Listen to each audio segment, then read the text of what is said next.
Chapter 2. The rain still fell lightly, but with the elusive suddenness of an angel, a rainbow had already appeared. In languorous self-wonder, pinkish-green with a purplish suffusion along its inner edge, it hung suspended over the reaped field, above and before a distant wood, one tremulous portion of which showed through it. Stray arrows of rain that had lost both rhythm and weight and the ability to make any sound flashed at random, this way and that, in the sun. Up the rain-washed sky, from behind a raven cloud, a cloud of ravishing whiteness was extricating itself and shining with all the detail of a monstrously complicated molding. "Well, well, it's over," he said in a low voice, and emerged from under the shelter of aspens that crowded where the greasy Kleiy-Zemskaya rural district road, and what a bump in this designation, descended into a hollow, gathering there all its ruts into an oblong pit, full to the brim with thick café creme.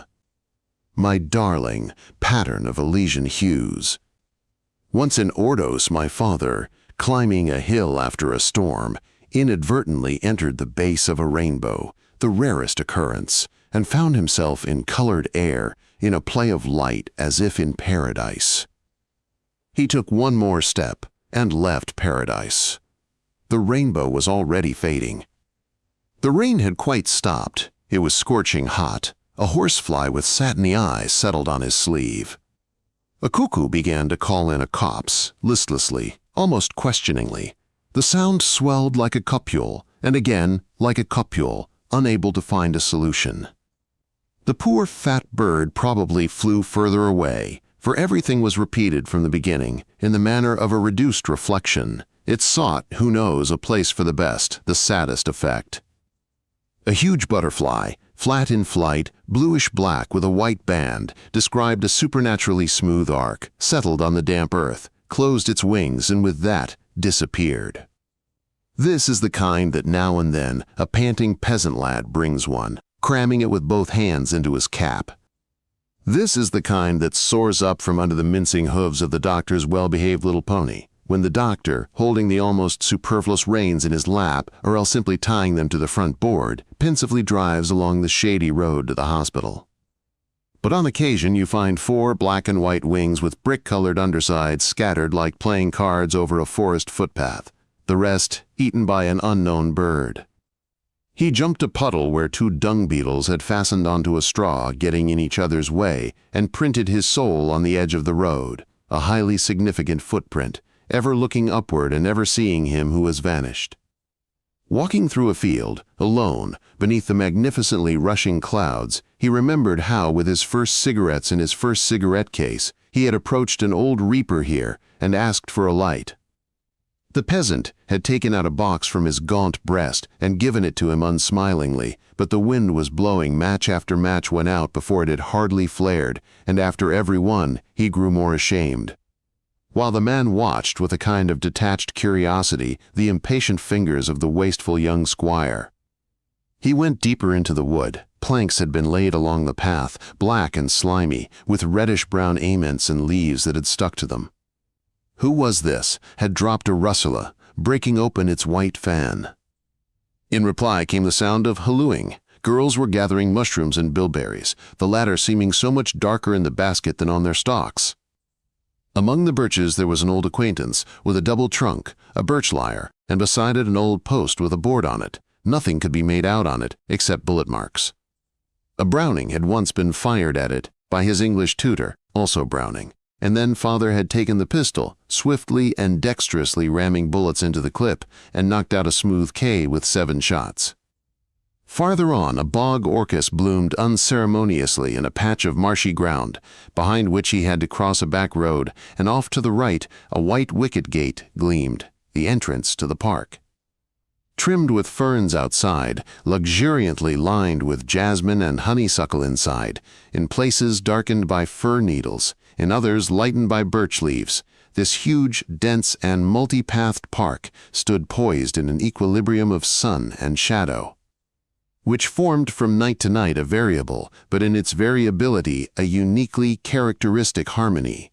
If circles of warm light palpitated underfoot in the avenue, Then a thick velvet stripe was sure to stretch across in the distance. Behind it again came that tawny sieve.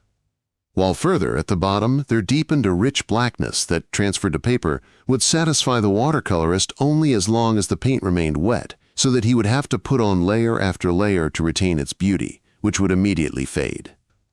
All paths led to the house, but geometry notwithstanding, it seemed the quickest way was not by the straight avenue, slim and sleek with a sensitive shadow, rising like a blind woman to meet you and touch your face, and with a burst of emerald sunlight at the very end, but by any of its tortuous and unweeded neighbors.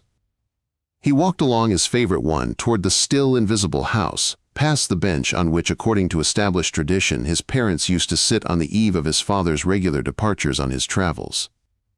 Father, knees apart, twirling his spectacles or a carnation in his hands, had his head lowered, with a boater tipped onto the back of it, and with a taciturn, almost mocking smile around his puckered eyes and in the soft corners of his mouth, somewhere in the very roots of his trimmed beard. And Mother was telling him something, from the side, from below, from beneath her large, trembling white hat, or was pressing out crunchy little holes in the dumb sand with the tip of her parasol. He walked past a boulder with rowan saplings clambering onto it. One had turned to offer a hand to the younger. Past a small grass-grown plat which had been a pond in grandfather's time, and past some shortish fir trees which used to become quite round in winter under their burden of snow. The snow used to fall straight and slow. It could fall like that for 3 days, 5 months, 9 years, and already, ahead, in a clear space traversed by white specks, one glimpsed a dim yellow blotch approaching, which suddenly came into focus, shuddered, thickened, and turned into a tramcar, and the wet snow drifted slantingly, plastering over the left face of a pillar of glass, the tram stop, while the asphalt remained black and bare, as if incapable by nature of accepting anything white, and among the signs over chemists, shops, stationers, and grocers, which swam before the eyes and, at first, were even incomprehensible, only one could still appear to be written in Russian, Kakawa. Meanwhile, around him everything that had just been imagined with such pictorial clarity, which in itself was suspicious, like the vividness of dreams at the wrong time of day or after a soporific, paled, corroded, disintegrated, and if one looked around then, as in a fairy tale the stairs disappear behind the back of whoever is mounting them, everything collapsed and disappeared, a farewell configuration of trees, standing like people come to see someone off and already swept away, a scrap of rainbow faded in the wall, of which there remained only the gesture of a tern, a butterfly on a pin with only 3 wings and no abdomen, a carnation in the sand, by the shade of the bench, the very last most persistent odds and ends. And in another moment, all this yielded Fyodor without a struggle to his present, and straight out of his reminiscence, swift and senseless, visiting him like an attack of a fatal illness at any hour in any place. Straight from the hothouse paradise of the past, he stepped onto a Berlin tramcar. He was going to a lesson, was late as usual, and as usual there grew in him a vague, evil, heavy hatred for the clumsy sluggishness of this least gifted of all methods of transport, for the hopelessly familiar, hopelessly ugly streets going by the wet window, and most of all for the feet, sides, and necks of the native passengers. His reason knew that they could also include genuine, completely human individuals with unselfish passions, pure sorrows, even with memories shining through life.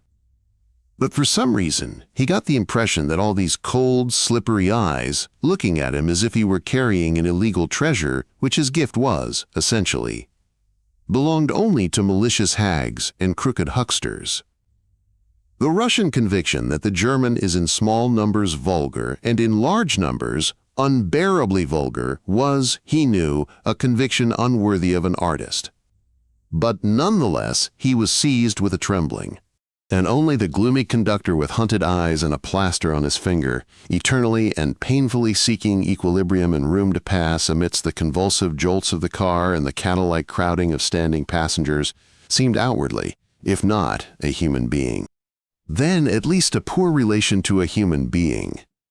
At the second stop, a lean man in a short coat with a fox fur collar, wearing a green hat and frayed spats, sat down in front of Fyodor. In settling down, he bumped him with his knee and with the corner of a fat briefcase with a leather handle, and this trivial thing turned his irritation into a kind of pure fury.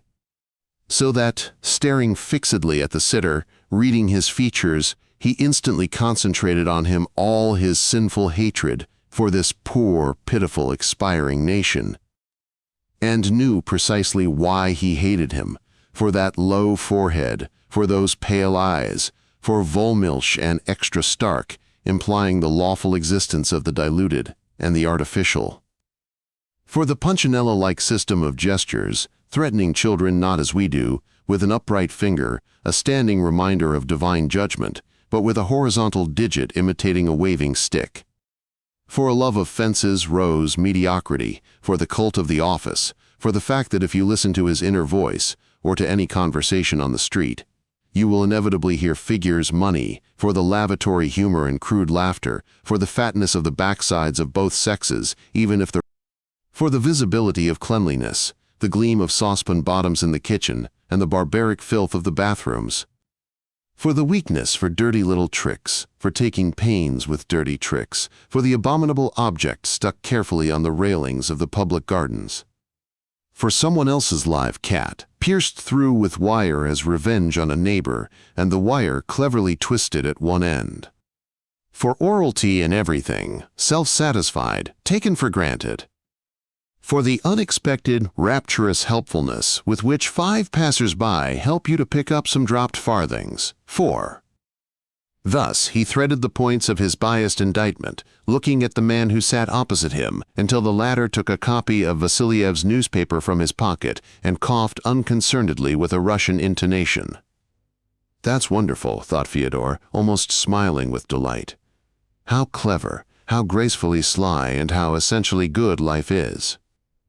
Now he made out in the newspaper reader's features such a compatriotic softness in the corners of the eyes, large nostrils, a Russian-cut mustache, that it became at once both funny and incomprehensible how anyone could have been deceived. His thoughts were cheered by this unexpected respite and had already taken a different turn. The pupil he was visiting was a scantily educated but inquisitive old Jew who the previous year had conceived a sudden desire to learn how to chat in French, which seemed to the old man both more attainable and more becoming to his years, character, and experience of life than the dry study of the grammar of a language. Invariably at the beginning of the lesson, groaning and mixing a multitude of Russian and German words with a pinch of French, he described his exhaustion after the day's work. He was manager of a sizable paper factory, and went from these lengthy complaints to a discussion in French, landing immediately up to the ears in hopeless darkness of international politics, and with this demanded miracles. That all this wild, viscous, and ponderous stuff, comparable to the transportation of stones over a washed-out road, should turn suddenly into filigreed speech. Entirely lacking in the ability to remember words and liking to talk of this not as a shortcoming but as an interesting characteristic of his nature, he not only made no progress but even managed in a year of studying to forget those few French phrases with which Fyodor had found him, and on the basis of which the old man had thought to construct in 3 or 4 evenings his own animated, light, portable Paris. Alas, the time passed fruitlessly, proving the futility of the effort and the impossibility of the dream. And then the instructor turned out to be inexperienced, completely lost, when the unfortunate factory manager suddenly needed exact information. What's dandy roll in French? Which, out of delicacy, the questioner immediately renounced, and both were momentarily embarrassed, like an innocent youth and maiden in some old idyll who inadvertently touch one another. It gradually became unendurable, since the pupil referred more and more despondently to the tiredness of his brain and more often postponed the lessons. His secretary's heavenly voice on the telephone was the melody of happiness.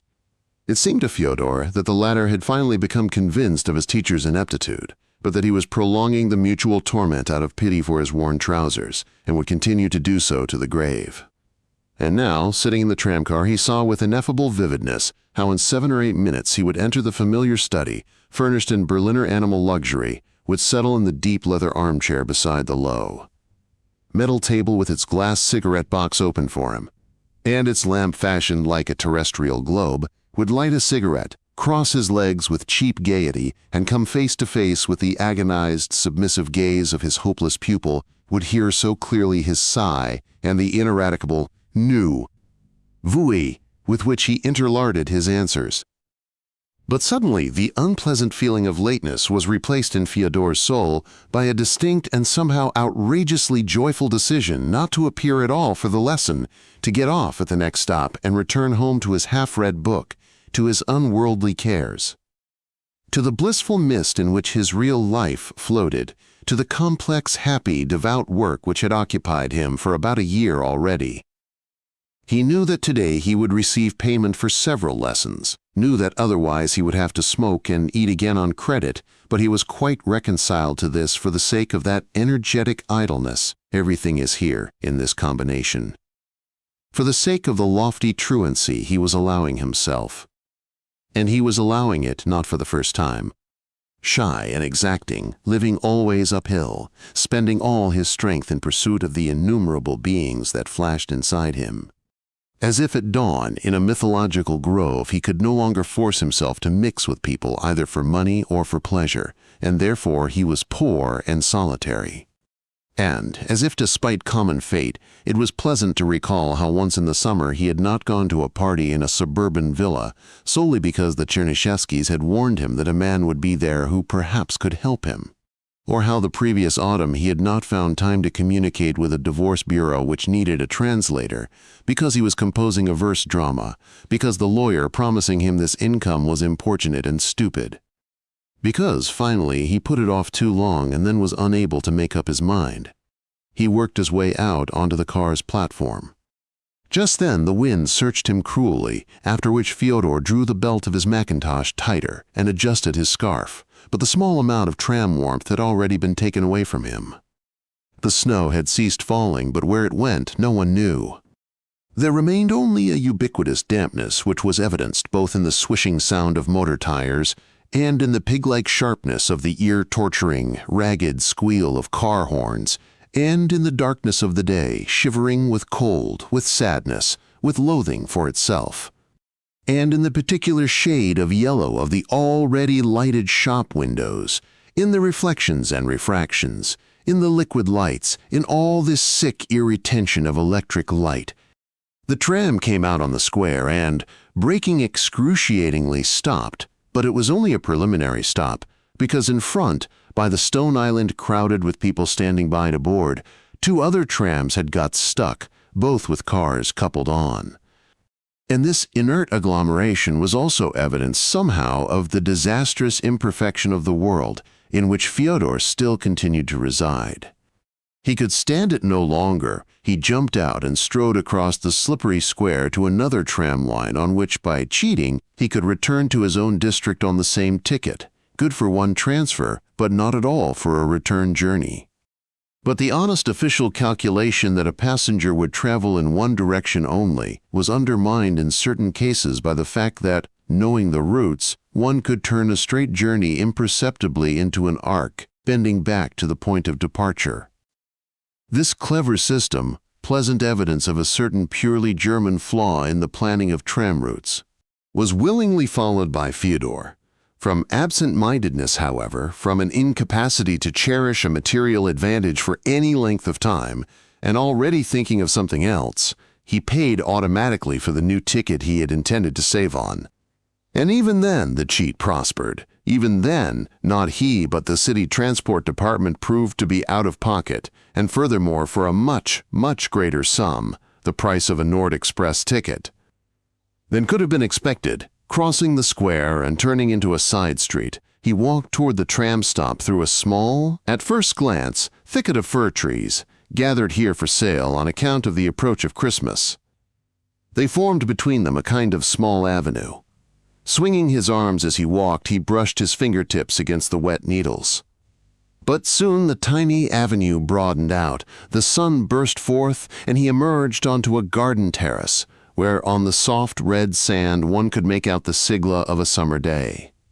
The imprints of a dog's paws, the beaded tracks of a wagtail, the Dunlop stripe left by Tanya's bicycle, dividing into two waves at the turn. And a heel dent where, with a light, mute movement containing perhaps a quarter of a pirouette, she had slid off it to one side and started walking, keeping hold of the handlebars. An old wooden house, in the so-called Abiatinius style, painted a pale green, with like-colored drain pipes, carved designs under the roof, and a high stone foundation, where in the gray putty one could fancy one saw the round pink cruppers of walled-up horses. A large, sturdy, and extraordinarily expressive house, with balconies on a level with the lime branches. And verandas decorated with precious glass sailed forward to meet him in a cloud of swallows, with a full spread of awnings, its lightning conductor cleaving through the blue sky and the bright white clouds extending an endless embrace. Sitting on the stone steps of the foremost veranda, illuminated squarely by the sun, are Father, obviously just back from a swim, turbaned in a shaggy towel so that one cannot see, and how one would like to, his dark crop streaked with gray and tapering to a peak on his forehead. Mother, all in white, staring straight in front of her, and somehow so youthfully hugging her knees.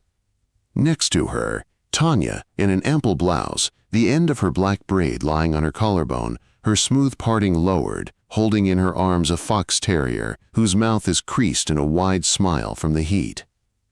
Higher up, Ivana Ivanovna, who for some reason has not come out, her features blurred, but her slim waist, her belt, and her watch chain clearly visible. To one side, lower down, reclining and resting his head in the lap of the round-faced girl, velvet neck ribbon, silk bows, who gave Tanya music lessons, his father's brother, a stout army doctor, a joker, and a very handsome man. Lower still, two sour little glowering schoolboys, Fyodor's cousins, one in a school cap, the other without, the one without to be killed 7 years later in the Battle of Melitopol. At the very bottom, on the sand, in exactly the same pose as his mother, Fyodor himself as he was then, though he had changed little since that time, white teeth, black brows, short hair, wearing an open shirt. One forgot who had taken it, but this transient, faded, and generally insignificant, how many others and better were there? Photograph, unsuitable even for copying, had alone been saved by a miracle, and had become priceless, reaching Paris among his mother's belongings and brought by her to Berlin last Christmas. For now, choosing her son a present, she was guided not by what was most costly to get, but by what was most difficult to part with. She had come to him for 2 weeks, after a 3-year separation. And in the first moment, when, powdered to a deathly pallor, wearing black gloves and black stockings and an old sealskin coat thrown open, she had descended the iron steps of the coach, glancing with equal quickness first at him and then at what was underfoot. In the next moment, her face, twisted with the pain of happiness, was clinging to him, blissfully moaning, kissing him anywhere, ear, neck. It had seemed to him that the beauty of which he had been so proud had faded. But as his vision adjusted itself to the twilight of the present, so different at first from the distantly receding light of memory, he again recognized in her everything that he had loved. The pure outline of her face, narrowing down to the chin, the changeful play of those green, brown, yellow, entrancing eyes under their velvet brows, the long, light stance, the avidity with which she lit a cigarette in the taxi, the attention with which she suddenly looked, unblinded therefore by the excitement of the meeting, as any other would have been, at the grotesque scene noticed by both of them, an imperturbable motorcyclist carrying a bust of Wagner in his sidecar.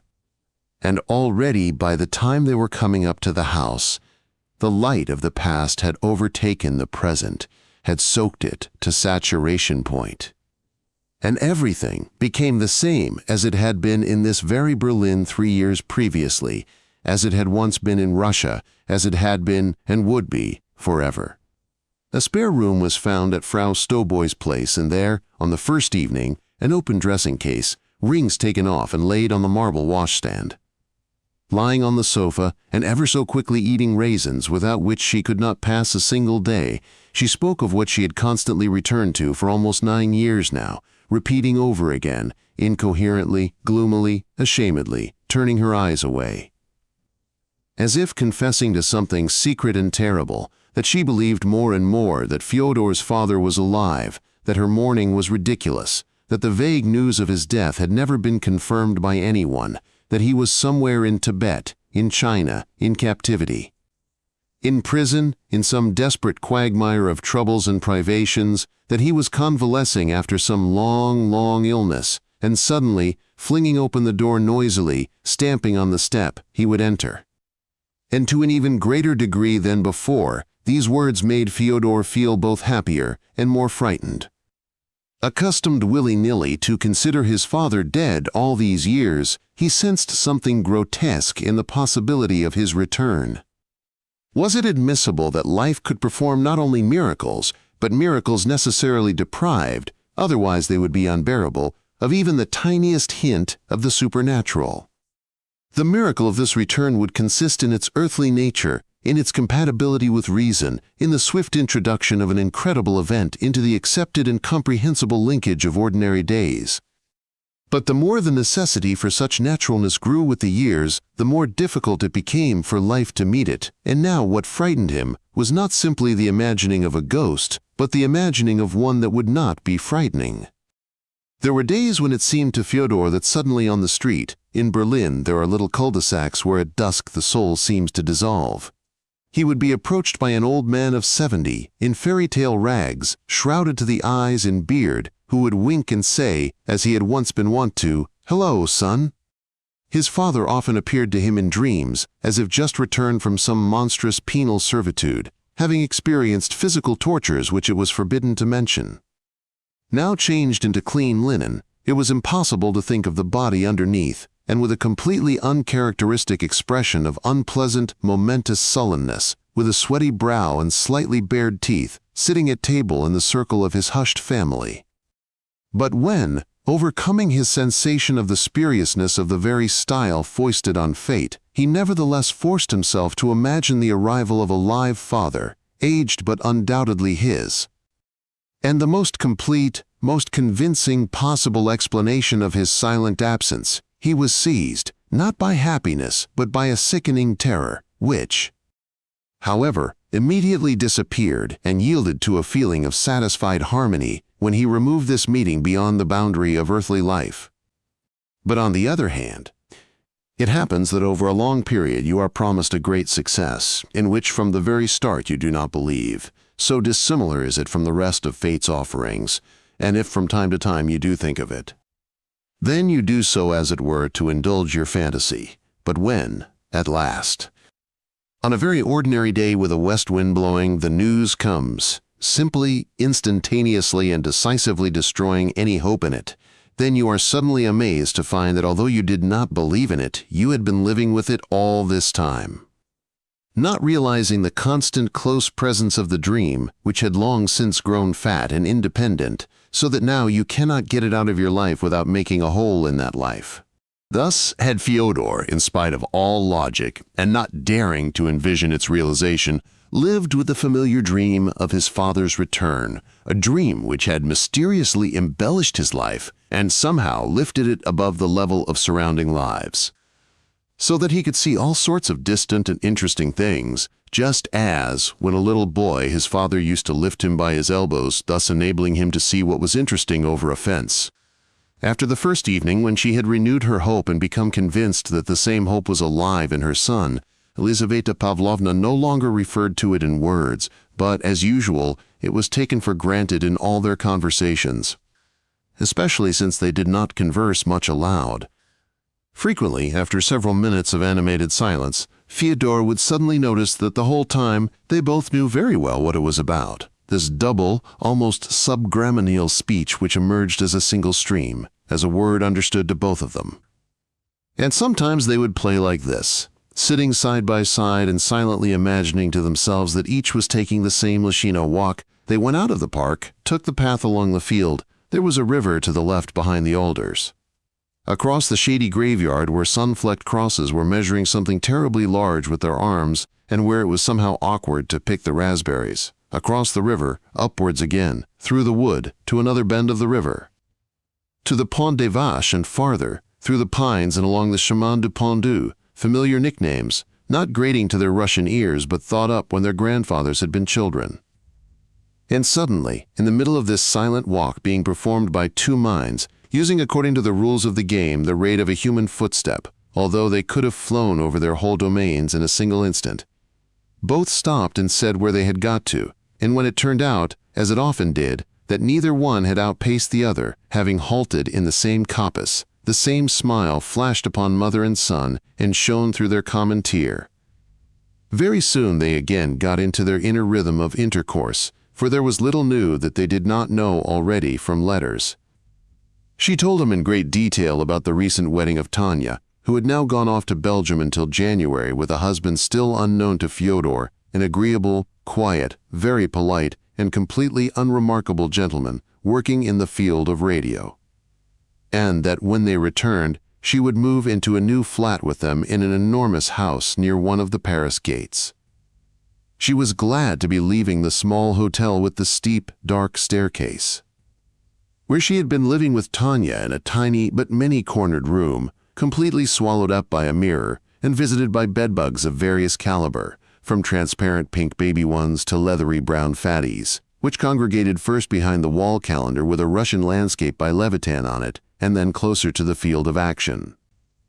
In the inside pocket of the torn wallpaper, directly above the double bed. But the pleasant prospect of a new home was not unmixed with dread.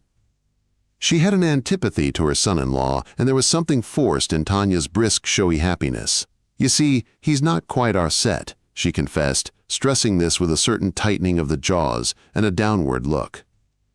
But that was not all, and anyway, Fyodor had already heard about that other man whom Tanya loved, but who did not love her. They went out quite often. As always, Elizaveta Pavlovna seemed to be looking for something, rapidly spanning the world with a skimming glance of her shimmery eyes. The German holiday proved wet. Puddles made the sidewalks seem full of holes, the Christmas tree lights burned dully in the windows, and here and there at street corners, a commercial Santa Claus in a red storm coat and with hungry eyes was distributing handbills. In the windows of a department store, some villain had had the idea of setting up dummy skiers on artificial snow beneath the Star of Bethlehem. Once they saw a modest communist procession walking through the slush with wet flags, most of the marchers battered by life, some crook-backed, others lame or sickly, a lot of plain-looking women, and several sedate petty bourgeois. Fyodor and his mother went to have a look at the apartment house where the three of them had lived for 2 years, but the janitor had already changed, the former proprietor had died, strange curtains hung in the familiar windows. And somehow there was nothing their hearts could recognize.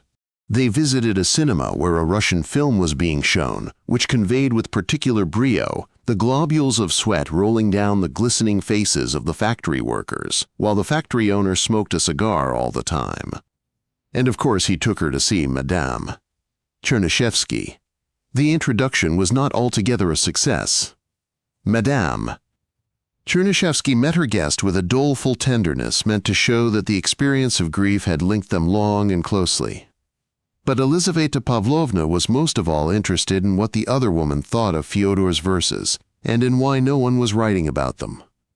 "May I embrace you before you go?" asked Madame Chernyshevsky, preparatorily rising on tiptoe. She was a head shorter than Elizaveta Pavlovna, who bent down toward her with an innocent and radiant smile which quite destroyed the meaning of the embrace.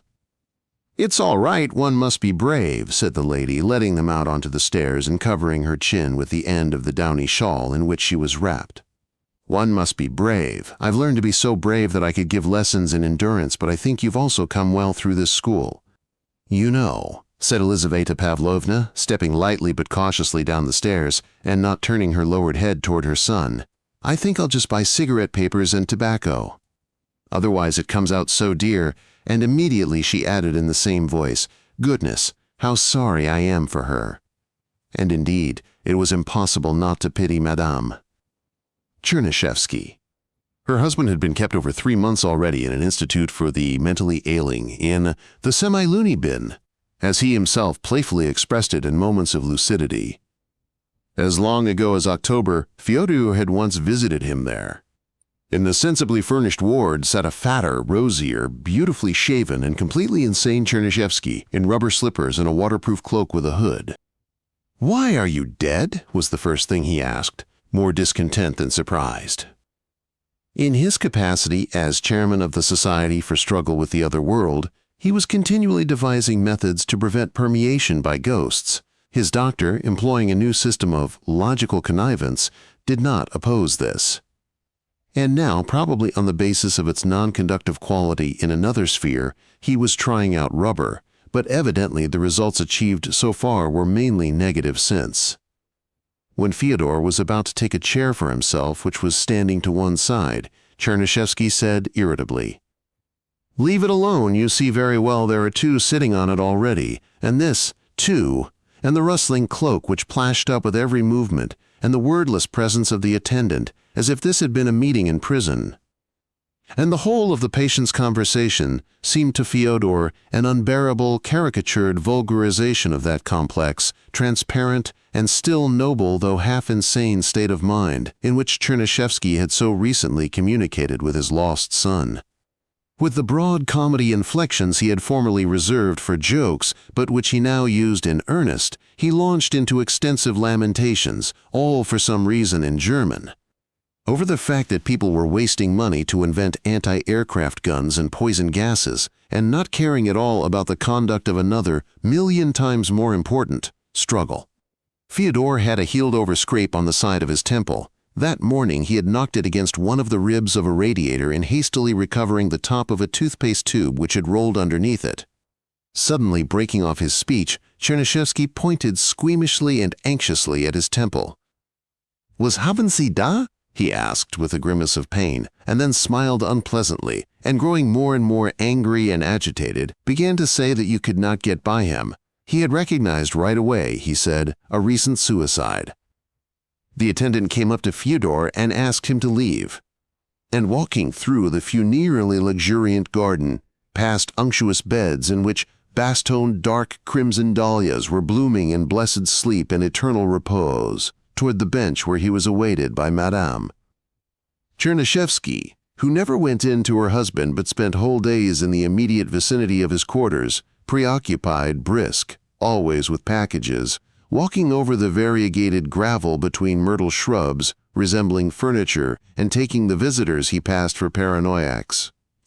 Troubled Fyodor kept pondering over the fact that the misfortune of the Chernyshevskys appeared to be a kind of mocking variation on the theme of his own hope-suffused grief. And only much later did he understand the full refinement of the corollary, and all the irreproachable compositional balance with which these collateral sounds had been included in his own life. 3 days before his mother's departure, in a large hall which was well known to Berlin Russians and which belonged to a society of dentists, judging by the portraits of venerable tooth doctors that looked down from the walls, an open literary evening was held in which Fyodor Konstantinovich also took part. Few people had turned up and it was cold. By the doors the same 1,000 times seen representatives of the local Russian intelligentsia stood around smoking. And as usual, catching sight of some familiar friendly face, Fyodor hurried toward it with sincere pleasure, only to have it replaced by boredom after the first burst of conversation. Elizaveta Pavlovna was joined in the first row by Madame Chernyshevsky, and from the fact that his mother occasionally turned her head this way and that while adjusting her hairdo from behind, Fyodor, hovering about the hall, concluded that she was little interested in the society of her neighbor.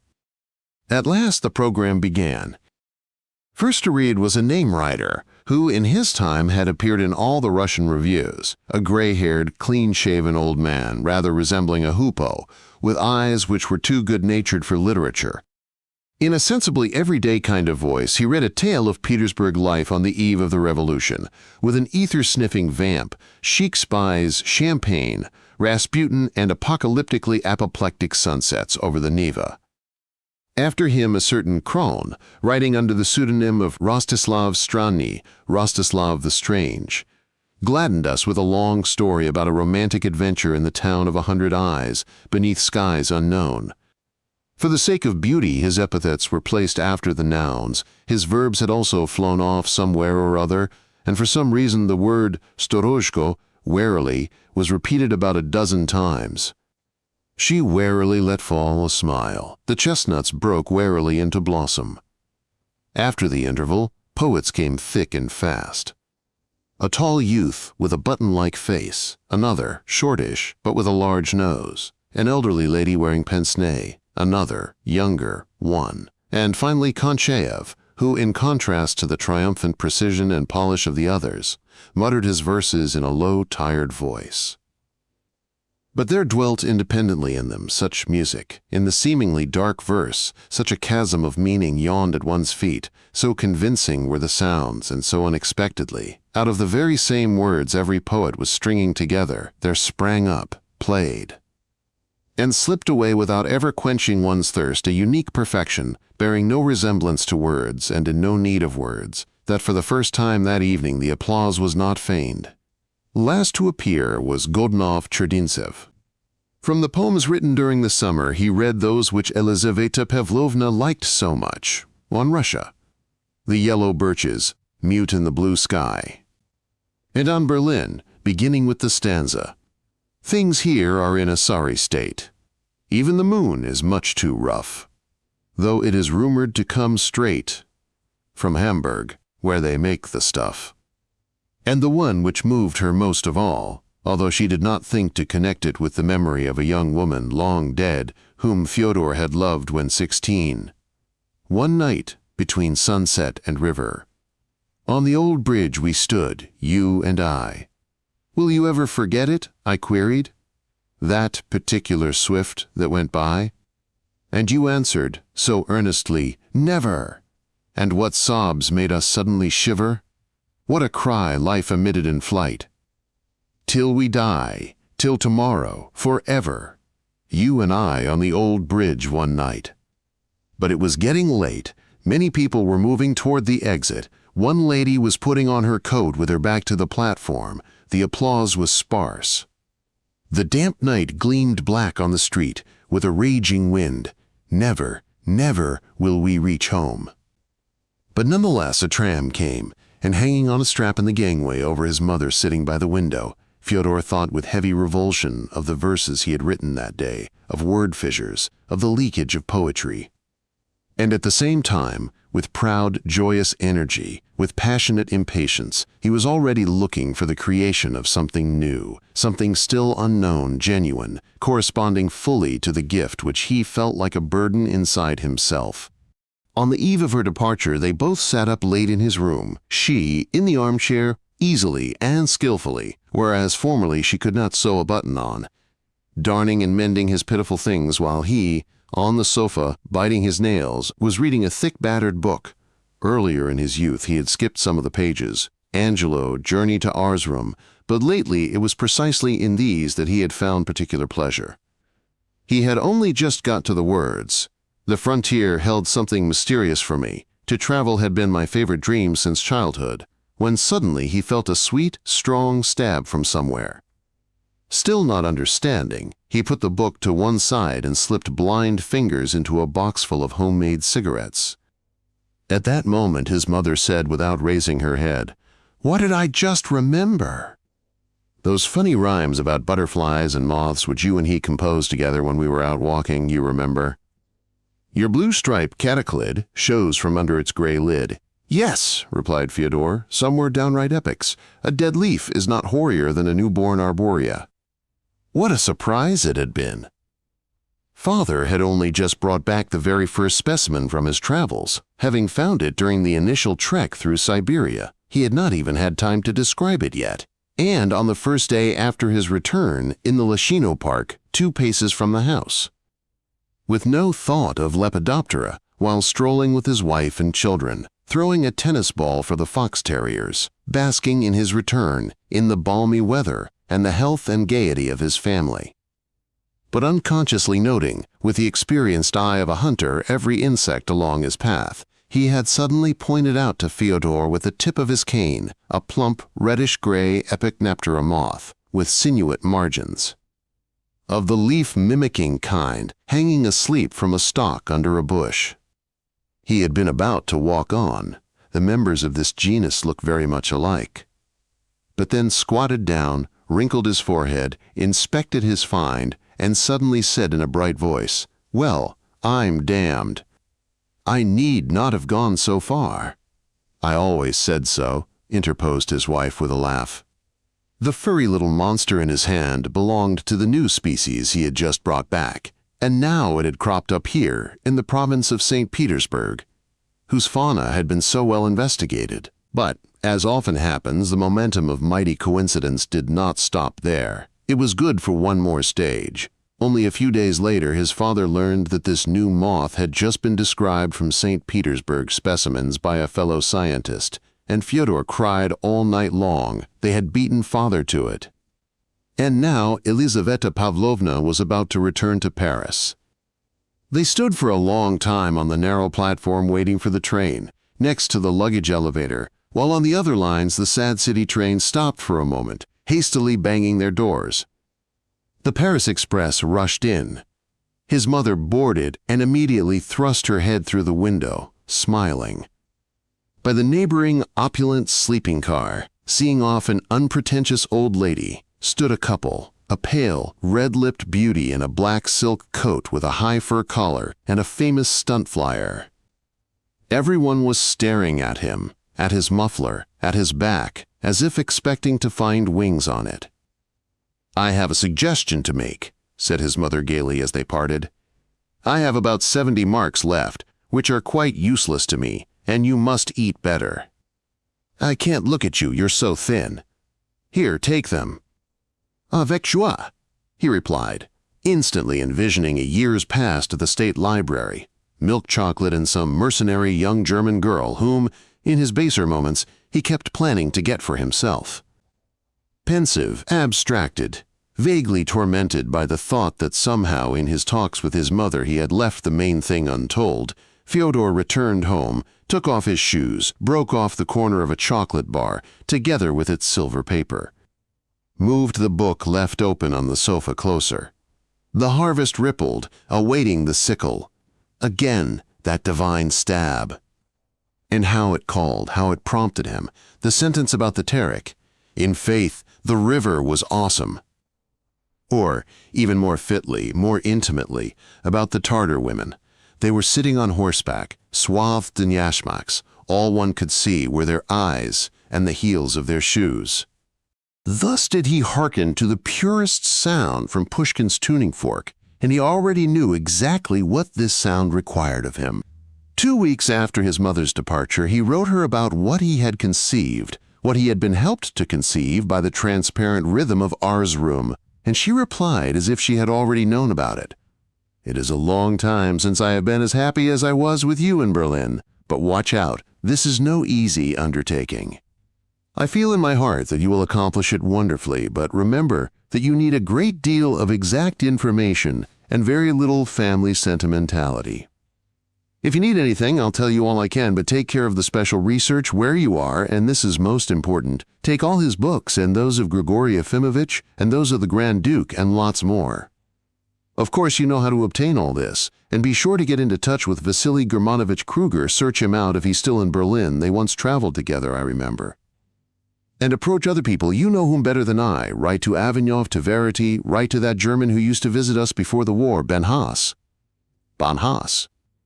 Write to Stuttgart, to London, to Tring, in Oxford, everywhere, débrouille-toi, because I know nothing of these matters, and all these names merely sing in my ears. But how certain I am that you will manage, my darling." He continued, however, to wait. The planned work was a wafture of bliss, and he was afraid to spoil that bliss by haste. And moreover, the complex responsibility of the work frightened him. He was not ready for it yet. Continuing his training program during the whole of spring, he fed on Pushkin, inhaled Pushkin. The reader of Pushkin has the capacity of his lungs enlarged. He studied the accuracy of the words and the absolute purity of their conjunction. He carried the transparency of prose to the limits of blank verse, and then mastered it. In this, he was served by a living example in the prose of Pushkin's history of the Pugachev Rebellion. God help us not to see a Russian riot, senseless and merciless. To strengthen the muscles of his muse, he took on his rambles whole pages of Pugachev learned by heart, as a man using an iron bar instead of a walking stick. Toward him out of a Pushkin tale came Karolina Schmidt, a girl heavily rouged of meek and modest appearance, who acquired the bed in which Schöning died. Beyond Grunewald Forest, a postmaster who resembled Simeon Viren from another tale was lighting his pipe by the window, and there also stood pots with balsam flowers. The sky-blue sarafan of the damsel-turned peasant could be glimpsed among the alder bushes. He was in that state of feeling and mind, when reality, giving way to fancies, blends with them in the nebulous visions of first sleep. Pushkin entered his blood. With Pushkin's voice merged the voice of his father. He kissed Pushkin's hot little hand, taking it for another, large hand smelling of the breakfast kalach, a blonde roll. He remembered that his and Tanya's nurse hailed from the same place that Pushkin's arena came from, namely Swida, just beyond Gachina. This had been within an hour's ride of their area, and she had also spoken sing-song-like. He heard his father on a fresh summer morning as they walked down to the river bathhouse, on whose plank wall shimmered the golden reflection of the water, repeating with classic fervor what he considered to be the most beautiful not only of Pushkin's lines but of all the verses ever written in the world. Tut Apollon ideal, tar Niobe pechel. Here is Apollo ideal, there is Niobe grief. And the russet wing and mother of pearl of a Niobe fritillary flashed over the scabiosas of the riverside meadow, where during the first days of June there occurred sparsely the small black Apollo. Indefatigably, in ecstasy, he was really preparing his work now in Berlin with an adjustment of 13 days. It was also the first days of June. Collected material, read until dawn, studied maps, wrote letters, and met with the necessary people. From Pushkin's prose he had passed to his life, so that in the beginning the rhythm of Pushkin's era commingled with the rhythm of his father's life. Scientific books, with the Berlin Library's stamp always on the 99th page, such as the familiar volumes of the Travels of a Naturalist in unfamiliar black and green bindings, lay side by side with the old Russian journals in which he sought Pushkin's reflected light. There, one day, he stumbled over the remarkable memoirs of the past of A.N. Suhoshchokov, in which there were, among other things, 2 or 3 pages concerning his grandfather, Kirill Ilyich. His father had once referred to them with displeasure. And the fact that the writer of these memoirs mentioned him incidentally in connection with his thoughts on Pushkin now seemed somehow to have particular significance, even though he portrayed Kirill Ilyich as a gay dog and a good-for-nothing. Suhoshchokov wrote, "They say that a man whose leg is cut off at the hip can feel it for a long time, moving non-existent toes and flexing non-existent muscles. Thus will Russia long continue to feel the living presence of Pushkin. There is something seductive, like an abyss, in his fatal destiny, and indeed, he himself felt that he had had, and would have, a special reckoning with fate. In addition to the poet's extracting poetry out of his past, he also found it in tragic thoughts about the future. The triple formula of human existence, irrevocability, unrealizability, inevitability, was well known to him. But how he wanted to live. In the above-mentioned album of my academic aunt, he personally wrote a poem which I can remember to this day, both mentally and visually, so that I can even see its position on the page. Oh no, my life has not grown tedious. I want it still, I love it still. My soul, although its youth has vanished, has not become completely chill. Fate will yet comfort me, a novel. Of genius I shall yet enjoy. I'll see yet a mature Mickiewicz, with something I myself may toy. I do not think one could find any other poet who peered so often, now in jest, now superstitiously, or with inspired seriousness, into the future. Right to this day there lives in the province of Kursk, topping the 100 mark, an old man whom I remember as being already elderly, stupid, and malicious. But Pushkin is no longer with us. Meeting in the course of my long life with remarkable talents and living through remarkable events, I have often meditated on how he would have reacted to this and that, why he could have seen the emancipation of the serfs and could have read Anna Karenina. Returning now to these reveries of mine, I recall that once in my youth I had something in the nature of a vision. This psychological episode is closely linked with the recollection of a personage still thriving to this very day, whom I shall call C.H. I trust he will not blame me for this revival of a distant past. We were acquainted through our families. My grandfather had once been friendly with his father.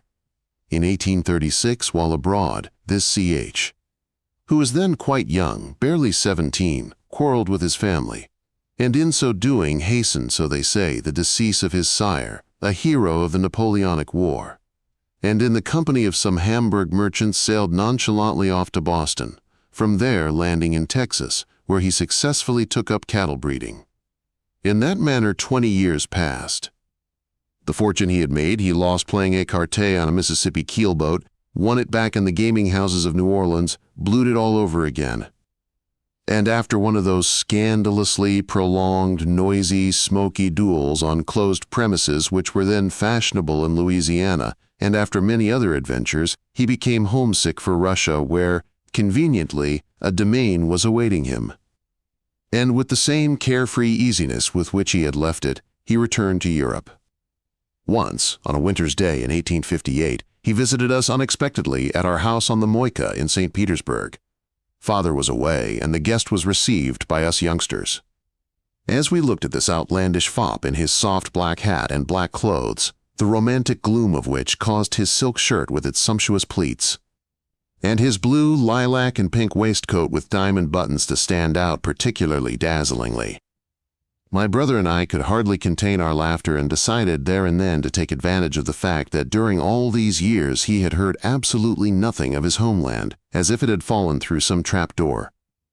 So that now, like a 40-year-old Rip Van Winkle waking up in a transformed street, Petersburg C.H. was hungry for any news, the which we undertook to give him plenty of, mixed with our outrageous fabrications. To the question, for instance, was Pushkin alive and what was he writing, I blasphemously replied, why, he came out with a new poem the other day. That night we took our guest to the theater. It did not turn out too well, however. Instead of treating him to a new Russian comedy, we showed him Othello with the famous black tragedian Aldrich. At first our American planter seemed to be highly amused by the appearance of a genuine Negro on the stage. But he remained indifferent to the marvelous power of his acting and was more taken up with examining the audience, especially our street Petersburg ladies, one of whom he soon afterwards married, who were devoured at that moment with envy for Desdemona. "Look who's sitting next to us," my brother suddenly said to C.H. in a low voice. "There, to our right." In the neighboring box there sat an old man, of shortish stature, in a worn tailcoat, with a sallow and swarthy complexion, disheveled ashen side whiskers, and sparse, gray-streaked, tousled hair. He was taking a most eccentric delight in the acting of the African. His thick lips twitched, his nostrils were dilated, and at certain bits he even jumped up and down in his seat and banged with delight on the parapet, his rings flashing. "Who's that?" asked C.H. "What, don't you recognize him? Look closer." "I don't recognize him." Then my brother made big eyes and whispered, "Why, that's Pushkin." C.H. looked again, and after a minute became interested by something else. It seems funny now to recall what a strange mood came upon me then. The prank, as happens from time to time, rebounded, and this frivolously summoned ghost did not want to disappear. I was quite incapable of tearing myself away from the neighboring box. I looked at those harsh wrinkles, that broad nose, those large ears. Shivers ran down my back, and not all of Othello's jealousy was able to drag me away. What if this is indeed Pushkin, I mused. Pushkin at 60, Pushkin spared 2 decades ago by the bullet of the fatal coxcomb, Pushkin in the rich autumn of his genius. This is he, this yellow hand grasping those ladies' opera glasses, wrote Anchar, Graf Newlin, the Egyptian Nights. The act finished, Applause thundered. Gray-haired Pushkin stood up abruptly, and, still smiling, with a bright sparkle in his youthful eyes, quickly left his box. Suhush took off airs in depicting my grandfather as an empty-headed rake. It was simply that the latter's interests were situated on a different plane from the intellectual habitus of a young dilettante, member of the St. Petersburg literary set, which our memoirist was then. Even if Kirill Ilyich had been pretty wild in his youth, once married he not only settled down but also entered government service, simultaneously doubling his inherited fortune by successful operations and later retiring to his country place, where he manifested extraordinary skill in farming, produced a new sort of apple on the side, left a curious discourse, the fruit of winter leisure, on the equality before the law in the animal kingdom, plus a proposal for a clever reform under the kind of intricate title that was fashionable then, Visions of an Egyptian Bureaucrat, and as an old man accepted an important consular post in London. He was kind, brave, and truthful, and had his quirks and passions. What more could be needed? A tradition has subsisted in the family that, having sworn not to game, he was physically incapable of remaining in a room where there was a pack of cards. An ancient Colt revolver that had served him well and a medallion with the portrait of a mysterious lady attracted indescribably my boyhood dreams. His life, which had retained to the end the freshness of its stormy beginning, ended peacefully. He returned to Russia in 1883, no longer a Louisiana duelist but a Russian dignitary. And on a July day on the leather sofa in the little blue corner room where I later kept my collection of butterflies, he expired without suffering, talking all the while in his deathbed delirium about a big river and the music and lights. My father was born in 1860. A love of Lepidoptera was inculcated into him by his German tutor. By the way, what has happened to those originals who used to teach natural history to Russian children? Green net, tin box on a sling, hat stuck with pinned butterflies, long learned nose, candid eyes behind spectacles. Where are they all? Where are their frail skeletons? Or was this a special breed of Germans for export to Russia? Or am I not looking properly? After completing early in 1876 his schooling in St. Petersburg, he received his university education in England, at Cambridge, where he studied biology under Professor Bright. His first journey around the world he made while my grandfather was still alive, and from then until 1918 his whole life consisted of traveling and the writing of scientific works. The main ones among them are Lepidoptera asiatica, 8 volumes published in parts from 1890 to 1917, The Butterflies and Moths of the Russian Empire. The first 4 out of 6 proposed volumes came out in 1912 to 1916, and best known to the general public, The Travels of a Naturalist, 7 volumes 1892 to 1912. These works were unanimously recognized as classics, and he was still a young man when his name occupied one of the first places in the study of the Russo-Asiatic fauna, side by side with the names of its pioneers, Fischer von Waldheim, Menetries, Eversmann. He worked in close touch with his remarkable Russian contemporaries. Kolodkovsky calls him the conquistador of Russian entomology. He collaborated with Charles Oberthur, Grand Duke Nikolai Mikhailovich, Leech and Seitz. Scattered throughout entomological journals are hundreds of his papers, of which the first, on the peculiarities of the occurrence of certain butterflies in the province of St. Petersburg, Horae Society, Enter Ross, is dated 1877, and the last, Ostatia simonoides N. SP, a geometrid moth mimicking a small Parnassus, Transentra Society, London, is dated 1916. He conducted a weighty and acrimonious polemic with Staudinger, author of the notorious Catalogue. He was vice president of the Russian Entomological Society, full member of the Moscow Society. Of Investigators of Nature, member of the Imperial Russian Geographical Society, and honorary member of a multitude of learned societies abroad. Between 1885 and 1918 he covered an incredible amount of territory, making surveys of his route on a 3-mile scale for a distance of many thousands of miles, and forming astounding collections. During these years he completed 8 major expeditions, which in all lasted 18 years. But between them there was also a multitude of minor journeys, diversions as he called them, considering as part of these minutiae not only his trips to the less well-investigated countries of Europe, but also the journey around the world he had made in his youth.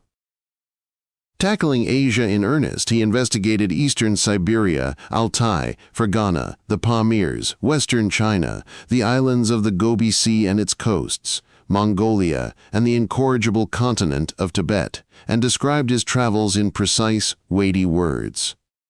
Such is the general scheme of my father's life, copied out of an encyclopedia. It still does not sing, but I can already hear a living voice within it. It remains to be said that in 1898, at 38 years of age, he married Elizaveta Pavlovna Vezhin, the 20-year-old daughter of a well-known statesman, that he had 2 children by her, that in the intervals between his journeys.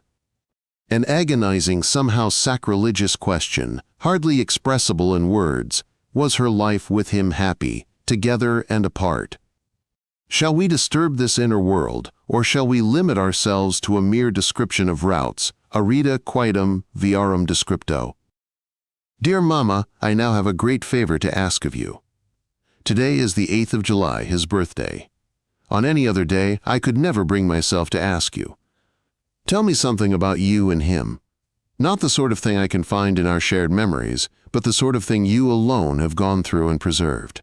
And here is part of the reply. Imagine a honeymoon trip, the Pyrenees, the divine bliss of everything, of the sun, the brooks, the flowers, the snowy summits, even the flies in the hotels, and of being every moment together. And then, one morning, I had a headache or something, or the heat was too much for me. He said he would go for a half-hour's stroll before lunch. With odd clearness, I remember sitting on a hotel balcony, around me peace, the mountains, the wonderful cliffs of Gavarnie, and reading for the first time a book not intended for young girls, Une Vie by Maupassant. I remember I liked it very much at the time. I look at my little watch and I see that it is already lunchtime, more than an hour has passed since he left. I wait. At first I am a little cross, then I begin to worry. Lunch is served on the terrace and I am unable to eat. I go out onto the lawn in front of the hotel, I return to my room, I go outside again. In another hour I was in an indescribable state of terror, agitation, God knows what. I was traveling for the first time, I was inexperienced and easily frightened, and then there was Une Vie. I decided that he had abandoned me. The most stupid and terrible thoughts kept getting into my head. The day was passing. It seemed to me that the servants were gloating at me. Oh, I cannot convey to you what it was like. I had even begun to thrust some dresses into a suitcase in order to return immediately to Russia, and then I suddenly decided he was dead. I ran out and began to babble something crazy and to send for the police. Suddenly I saw him walking across the lawn, his face more cheerful than I had ever seen it before, although he had been cheerful the whole time. There he came, waving his hand to me as if nothing had happened, and his light trousers had wet green spots on them, his Panama had gone, his jacket was torn on one side. I expect you have already guessed what had happened. Thank God, at least, that he finally caught it after all, in his handkerchief, on a sheer cliff. If not, he would have spent the night in the mountains, as he coolly explained to me.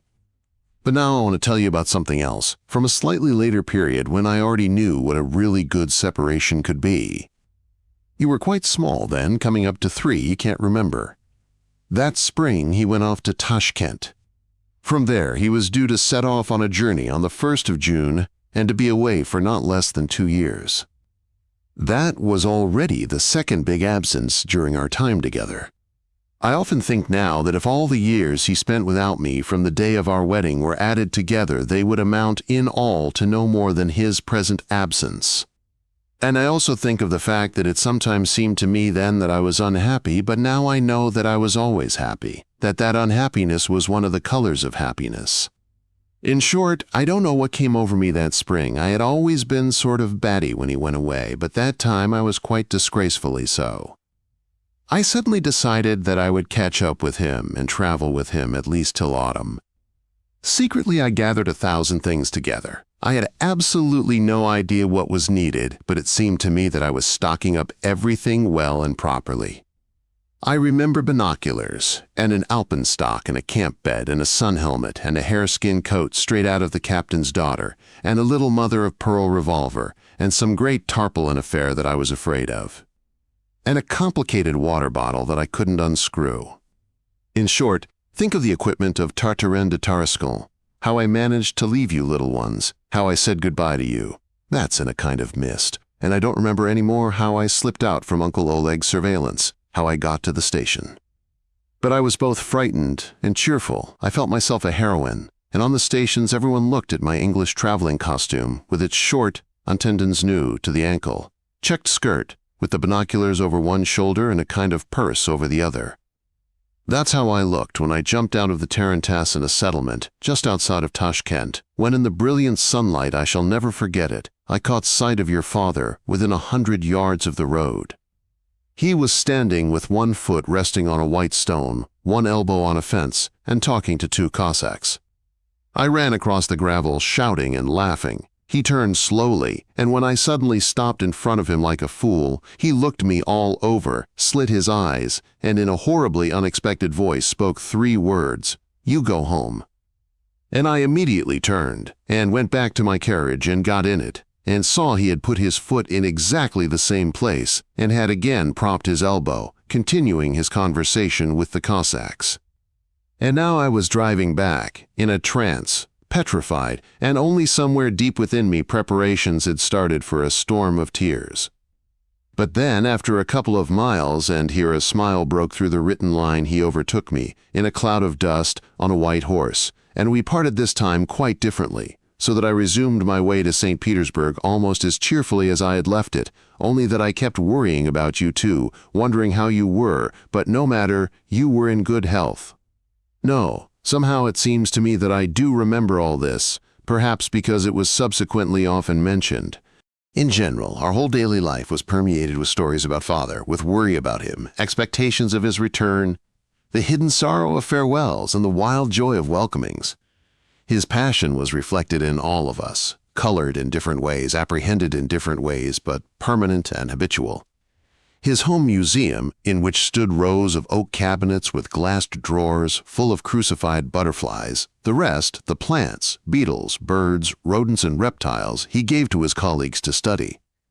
Where it smelled as it probably smells in paradise, and where the laboratory assistants worked at tables along the one-piece windows, was a kind of mysterious central hearth illuminating from inside the whole of our street, Petersburg House, and only the noonday roar of the Petropavlovsk camp.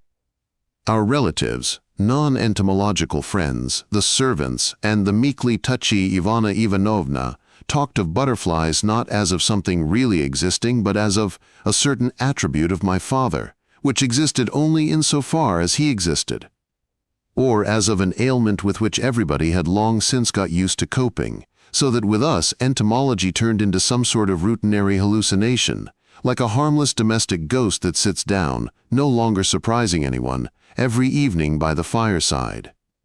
At the same time, none of our countless uncles and aunts took any interest in his science, and had hardly even read his popular work, read and reread by dozens of thousands of cultured Russians.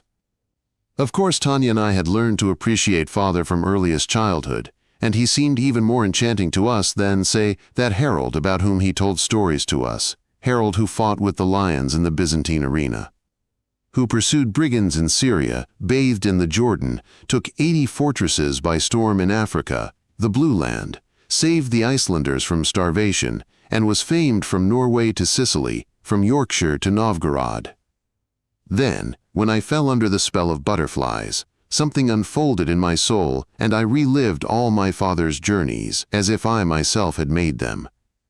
In my dreams I saw the winding road, the caravan, the many-hued mountains, and envied my father madly, agonizingly, to the point of tears, hot and violent tears that would suddenly gush out of me at table as we discussed his letters from the road, or even at the simple mention of a far, far place.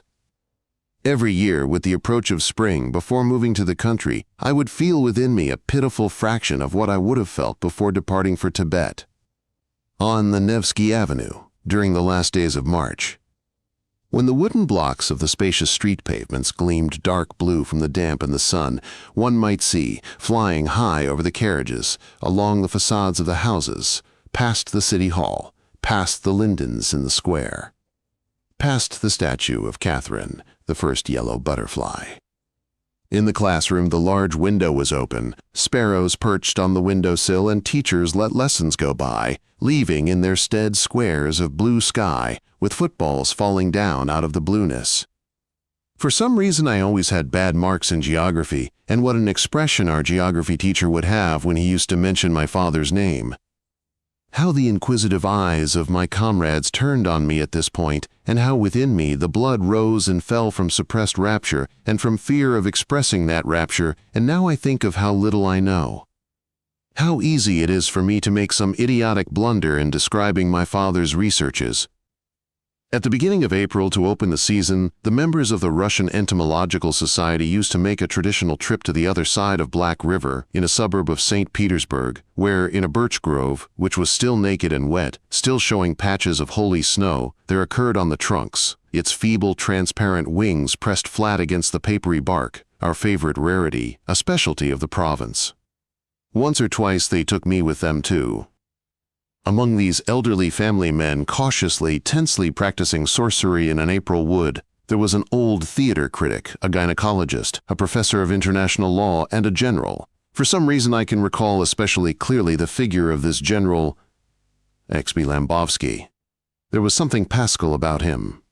His fat back bending low with one arm placed behind it, next to the figure of my father, who had sunk on his haunches with a kind of oriental ease. Both were carefully examining in search of pupae a handful of reddish earth dug up with a trowel. And even to this day I am wondering what the coachman waiting on the road made of all this.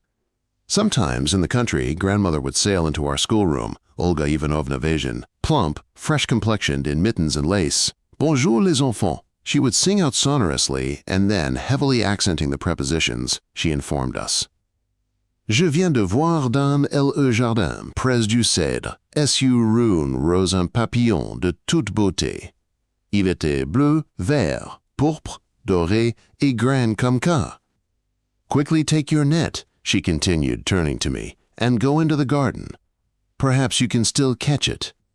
And she sailed out, completely oblivious to the fact that if such a fabulous insect were to come my way, it was not even worth a guess as to what banal garden visitor her imagination had so adorned. I would have died of heartbreak. Sometimes, to give me special pleasure, our French governess would choose a certain fable of Florian's for me to learn by heart about another impossibly gaudy petit-maître butterfly. Sometimes, some aunt or other would give me a book by Fabre, whose popular works, full of chit-chat, inaccurate observations, and downright mistakes, my father treated with scorn. I also remember this. One day, upon missing my net, I went out to look for it on the veranda, and met my uncle's orderly returning from somewhere with it on his shoulder, all flushed and with a kindly and shy smile on his rosy lips. "Just see what I've caught for you," he proclaimed in a satisfied voice, dumping the net on the floor. The mesh was secured near the frame by a bit of string, so that a bag was formed in which a variety of live matter swarmed and rustled, and good heavens, what rubbish there was in it. 30-odd grasshoppers, the head of a daisy, a couple of dragonflies, ears of wheat, some sand, a cabbage butterfly crushed out of all recognition, and finally an edible toadstool noticed on the way and added just in case. The Russian common people know and love their country's nature. How many jeers, how many conjectures and questions have I had occasion to hear when, overcoming my embarrassment, I walked through the village with my net. "Well, that's nothing," said my father. "You should have seen the faces of the Chinese when I was collecting once on some holy mountain, or the look the progressive schoolmistress in a Volga town gave me when I explained to her what I was doing in that ravine. How to describe the bliss of our walks with father through the woods, the fields, and the peat bogs? Or the constant summer thought of him if he was away. The eternal dream of making some discovery and of meeting him with this discovery. How to describe the feeling I experienced when he showed me all the spots where in his own childhood he had caught this and that. The beam of a half-rotted little bridge, where he had caught his first peacock butterfly in '71. The slope of the road down to the river where he had once fallen on his knees. Weeping and praying, he had bungled his stroke, it had flown forever. And what fascination there was in his words. In the kind of special fluency and grace of his style when he spoke about his subject, what affectionate precision in the movements of his fingers, turning the screw of a spreading board or a microscope, what a truly enchanting world was unfolded in his lessons. Yes, I know this is not the way to write. These exclamations won't take me very deep, but my pen is not yet accustomed to following the outlines of his image, and I myself abominate these accessory curlicues. Oh, don't look at me, my childhood, with such big, frightened eyes. The sweetness of the lessons. On a warm evening, he would take me to a certain small pond to watch the aspen hawk moth swing over the very water, dipping in it the tip of its body. He showed me how to prepare genital armatures to determine species which were externally indistinguishable. With a special smile, he brought to my attention the black ringlet butterflies in our park, which, with mysterious and elegant unexpectedness, appeared only in even years. He mixed beer with treacle for me on a dreadfully cold, dreadfully rainy autumn night, in order to catch at the smeared tree trunks that glistened in the light of a kerosene lamp a multitude of large, banded moths, silently diving and hurrying toward the bait. He variously warmed and cooled the golden chrysalids of my tortoiseshells, so that I was able to get from them Corsican, Arctic, and entirely unusual forms, looking as if they had been dipped in tar and had silky fuzz sticking to them. He taught me how to take apart an anthill and find the caterpillar of a blue which had concluded a barbaric pact with its inhabitants. And I saw how an ant, greedily tickling a hind segment of that caterpillar's clumsy, slug-like little body, forced it to excrete a drop of intoxicant juice, which it swallowed immediately. In compensation, it offered its own larvae as food. It was as if cows gave us chartreuse and we gave them our infants to eat. But the strong caterpillar of one exotic species of blue will not stoop to this exchange, brazenly devouring the infant ants and then turning into an impenetrable chrysalis which finally, at the time of hatching, is surrounded by ants, those failures in the school of experience, awaiting the emergence of the helplessly crumpled butterfly in order to attack it. They attack, and nevertheless she does not perish. "I have never laughed so much," said my father, "as when I realized that nature had supplied her with a sticky substance which caused the feelers and feet of those zealous ants to get stuck together, so that they rolled and writhed all around her, while she herself, calm and invulnerable, let her wings strengthen and dry." He told me about the odors of butterflies, musk and vanilla, about the voices of butterflies, about the piercing sound given out by the monstrous caterpillar of a Malayan hawk moth, an improvement on the mouse-like squeak of our death's head moth, about the small resonant tympanum of certain tiger moths, about the cunning butterfly in the Brazilian forest which imitates the whir of a local bird. He told me about the incredible artistic wit of mimetic disguise, which was not explainable by the struggle for existence, the rough haste of evolution's unskilled forces, was too refined for the mere deceiving of accidental predators, feathered, scaled, and otherwise, not very fastidious, but then not too fond of butterflies, and seemed to have been invented by some waggish artist precisely for the intelligent eyes of man, a hypothesis that may lead far an evolutionist who observes apes feeding on butterflies. He told me about the enormous of a tropical geometrid colored in perfect imitation of a species of butterfly infinitely removed from it in nature's system, the illusion of the orange abdomen possessed by one being humorously reproduced in the other by the orange-colored inner margins of the secondaries, and about the curious harem of that famous African swallowtail, whose variously disguised females copy in color, shape, and even flight half a dozen different species, apparently inedible, which are also the models of numerous other mimics.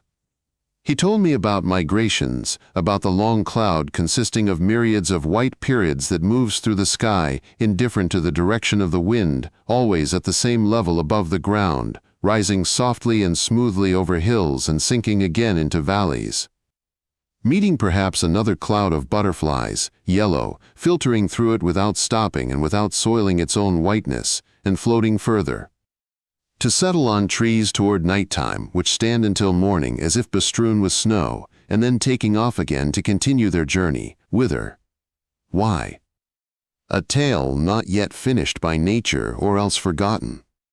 Our thistle butterfly, he said, the painted lady of the English, the belle dame of the French, does not hibernate in Europe as related species do. It is born on the African plains.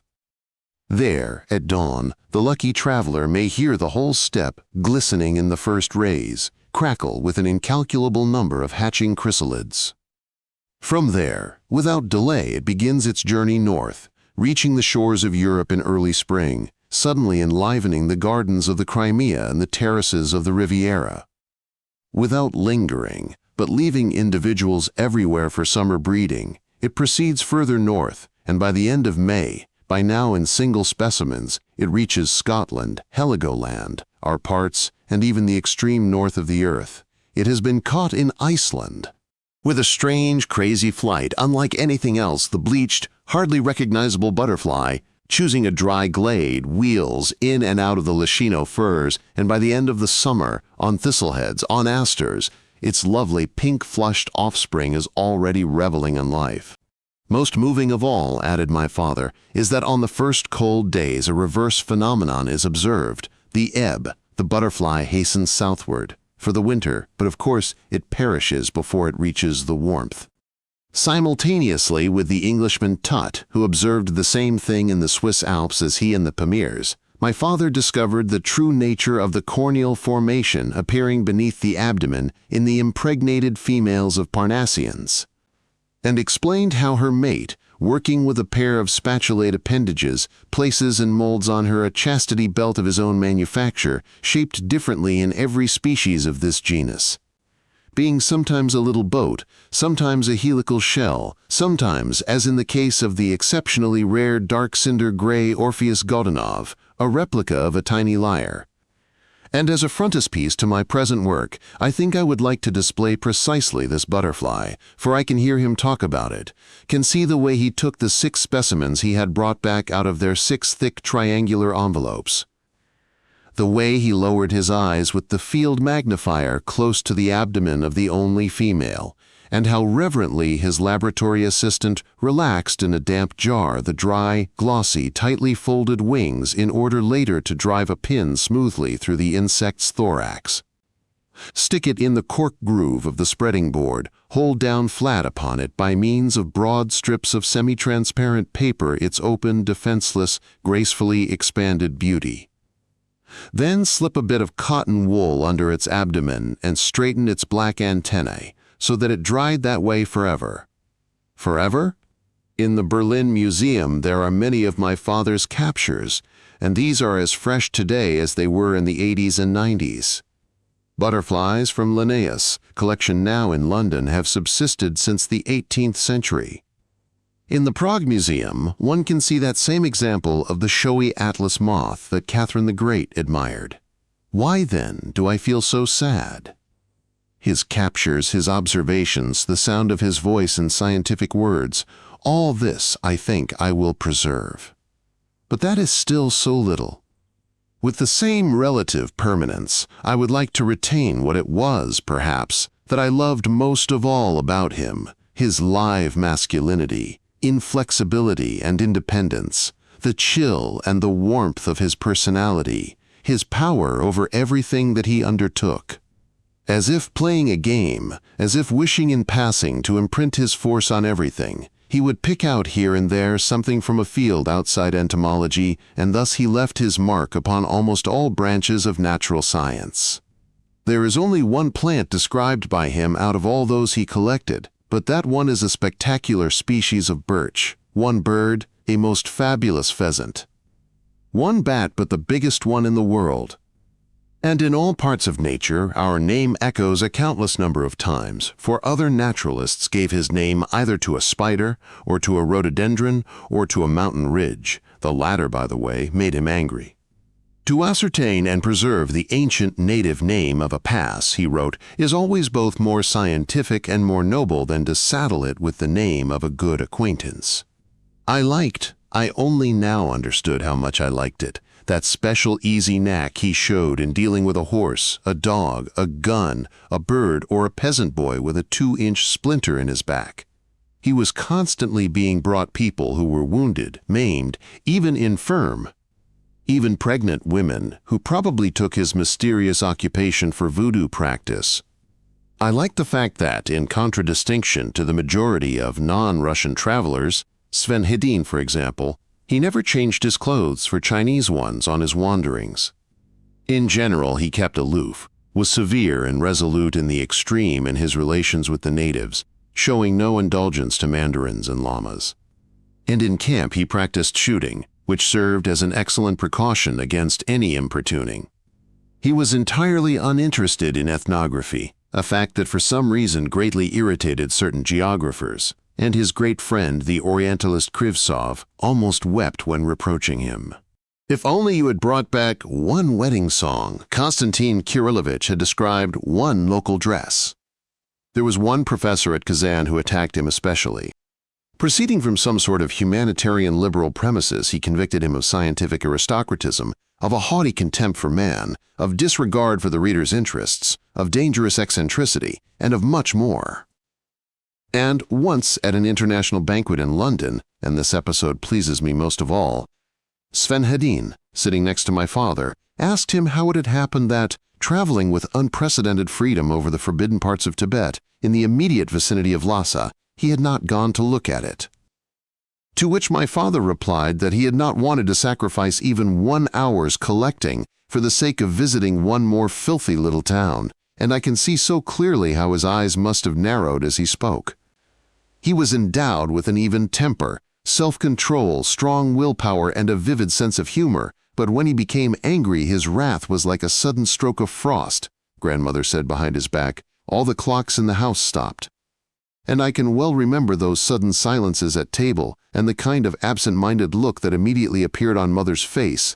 Ill-wishers among our female kin maintained that she trembled before Kostya, and how one of the governesses at the end of the table would hastily place her palm on.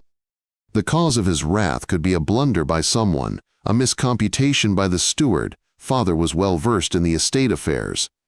A flippant remark made about an intimate of his, trite political sentiments in the spirit of soapbox patriotism, brought out by some ill-starred guest, or finally some misdemeanor or other of mine. He who in his time had slaughtered countless multitudes of birds, he who had once brought the newly-wed botanist Berg the complete vegetable covering of a motley little mountain meadow in one piece. The size of a room in area, I imagined it rolled up in a case like a Persian carpet, which he had found somewhere at some fantastic height among bare cliffs and snow. He could not forgive me a Lachino sparrow wantonly shot down with a Monte Cristo rifle or the young pond-side aspen I had slashed with a sword. He could not stand procrastination, hesitation, the blinking eyes of a lie, could not stand hypocrisy or syrupiness, and I am sure that had he caught me out in physical cowardice he would have laid a curse on me. I have not said everything yet. I am coming up to what is perhaps most important. In and around my father, around this clear and direct strength, there was something difficult to convey in words, a haze, a mystery, an enigmatic reserve which made itself felt sometimes more, sometimes less.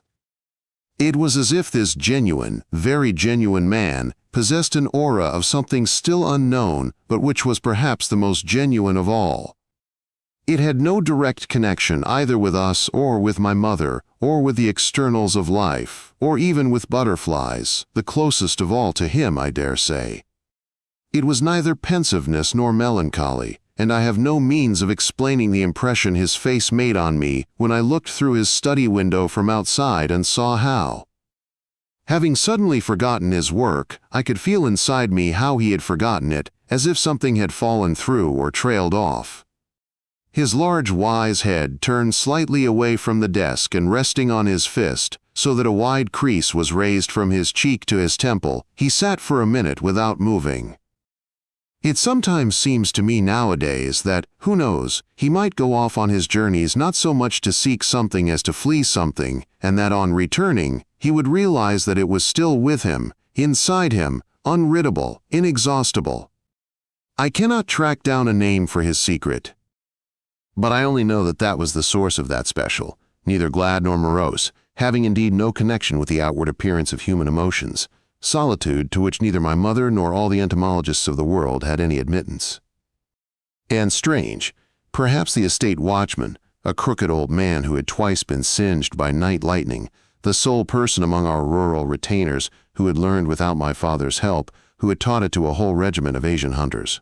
To catch and kill a butterfly without mangling it, which of course did not stop him advising me with a businesslike air not to be in a hurry to catch small butterflies, tiddlers, as he expressed it, in spring, but to wait till summer when they would have grown up. Namely he, who frankly, and with no fear or surprise considered that my father knew a thing or two that nobody else knew, was in his own way right. However that may have been, I am convinced now that our life then really was imbued with a magic unknown in other families. From conversations with my father, from daydreams in his absence, from the neighborhood of thousands of books full of drawings of animals, from the precious shimmer of the collections, from the maps. From all the heraldry of nature and the cabalism of Latin names, life took on a kind of bewitching lightness that made me feel as if my own travels were about to begin. Thence I borrow my wings today. Among the old, tranquil, velvet-framed family photographs in my father's study, there hung a copy of the picture, Marco Polo leaving Venice. She was rosy, this Venice, and the water of her lagoon was azure, with swans twice the size of the boats, into one of which tiny violet men were descending by way of a plank, in order to board a ship which was waiting a little way off with sails furled, and I cannot tear myself away from this mysterious beauty, these ancient colors which swim before the eyes as if seeking new shapes. When I now imagine the outfitting of my father's caravan in Przhevalsk, where he used to go with post horses from Tashkent, having dispatched in advance by slow convoy a store of supplies for 3 years. His Cossacks went round the neighboring villages, buying horses, mules, and camels. They prepared the pack boxes and pouches. What was there not in these Sardish yagtans and leather bags tried by centuries, from cognac to pulverized peas, from ingots of silver to nails for horseshoes? And after a requiem on the shore of the lake by the burial rock of the explorer Przhevalski, crowned with a bronze eagle, around which the intrepid local pheasants were wont to roost, the caravan took the road. After that I see the caravan, before it gets drawn into the mountains, winding among hills of a paradisian green shade, depending both on their grassy raiment and on the apple-bright epidotic rock of which they are composed. The compact, sturdy Kalmuk ponies walk in single file, forming echelons. The paired packloads of equal weight are seized twice with lariats, so that nothing can shift, and a Cossack leads every echelon by the bridle. In front of the caravan, a Burden rifle over his shoulder and a butterfly net at the ready, wearing spectacles and a nankin blouse, father rides on his white trotter, accompanied by a native horseman. Closing the detachment comes the geodesist Kunitsin. This is the way I see it. A majestic old man who has spent half a lifetime in imperturbable wanderings. With his instruments in cases, chronometers, surveying compasses, an artificial horizon, and when he stops to take a bearing or to note down azimuths in his journal, his horse is held by an assistant, a small anemic German, Ivan Ivanovich Viscot, formerly chemist at Gachina, whom my father had once taught to prepare birdskins and who took part from then on in all the expeditions until he died of gangrene in the summer of 1903 in Dainku. Further I see the mountains, the Tian Shan range. In search of passes, marked on the map according to oral data but first explored by my father.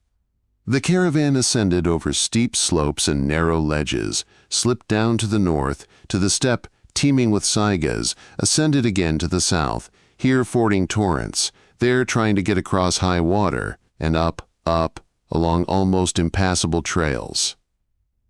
How the sunlight played! The dryness of the air produced an amazing contrast between light and shadow. In the light, there were such flashes, such a wealth of brilliance, that at times it became impossible to look at a rock, at a stream. And in the shadow, a darkness which absorbed all detail, so that every color lived a magically multiplied life, and the coats of the horses changed as they entered the cool of the poplars. The boom of water in the gorge was enough to stun a man, head and breast filled with an electric agitation. The water rushed with awesome force, as smooth, however, as molten lead, then suddenly swelled out monstrously as it reached the rapids, its varicolored waves piling up and falling over the lustrous brows of the stones with a furious roar. And then, crashing from a height of 20 feet, out of a rainbow and into darkness, it ran further, now changed. Seething, smoke blue and snow-like from the foam, it struck first one side and then the other of the conglomeratic canyon in such a way that it seemed the reverberating mountain fastness could never withstand it.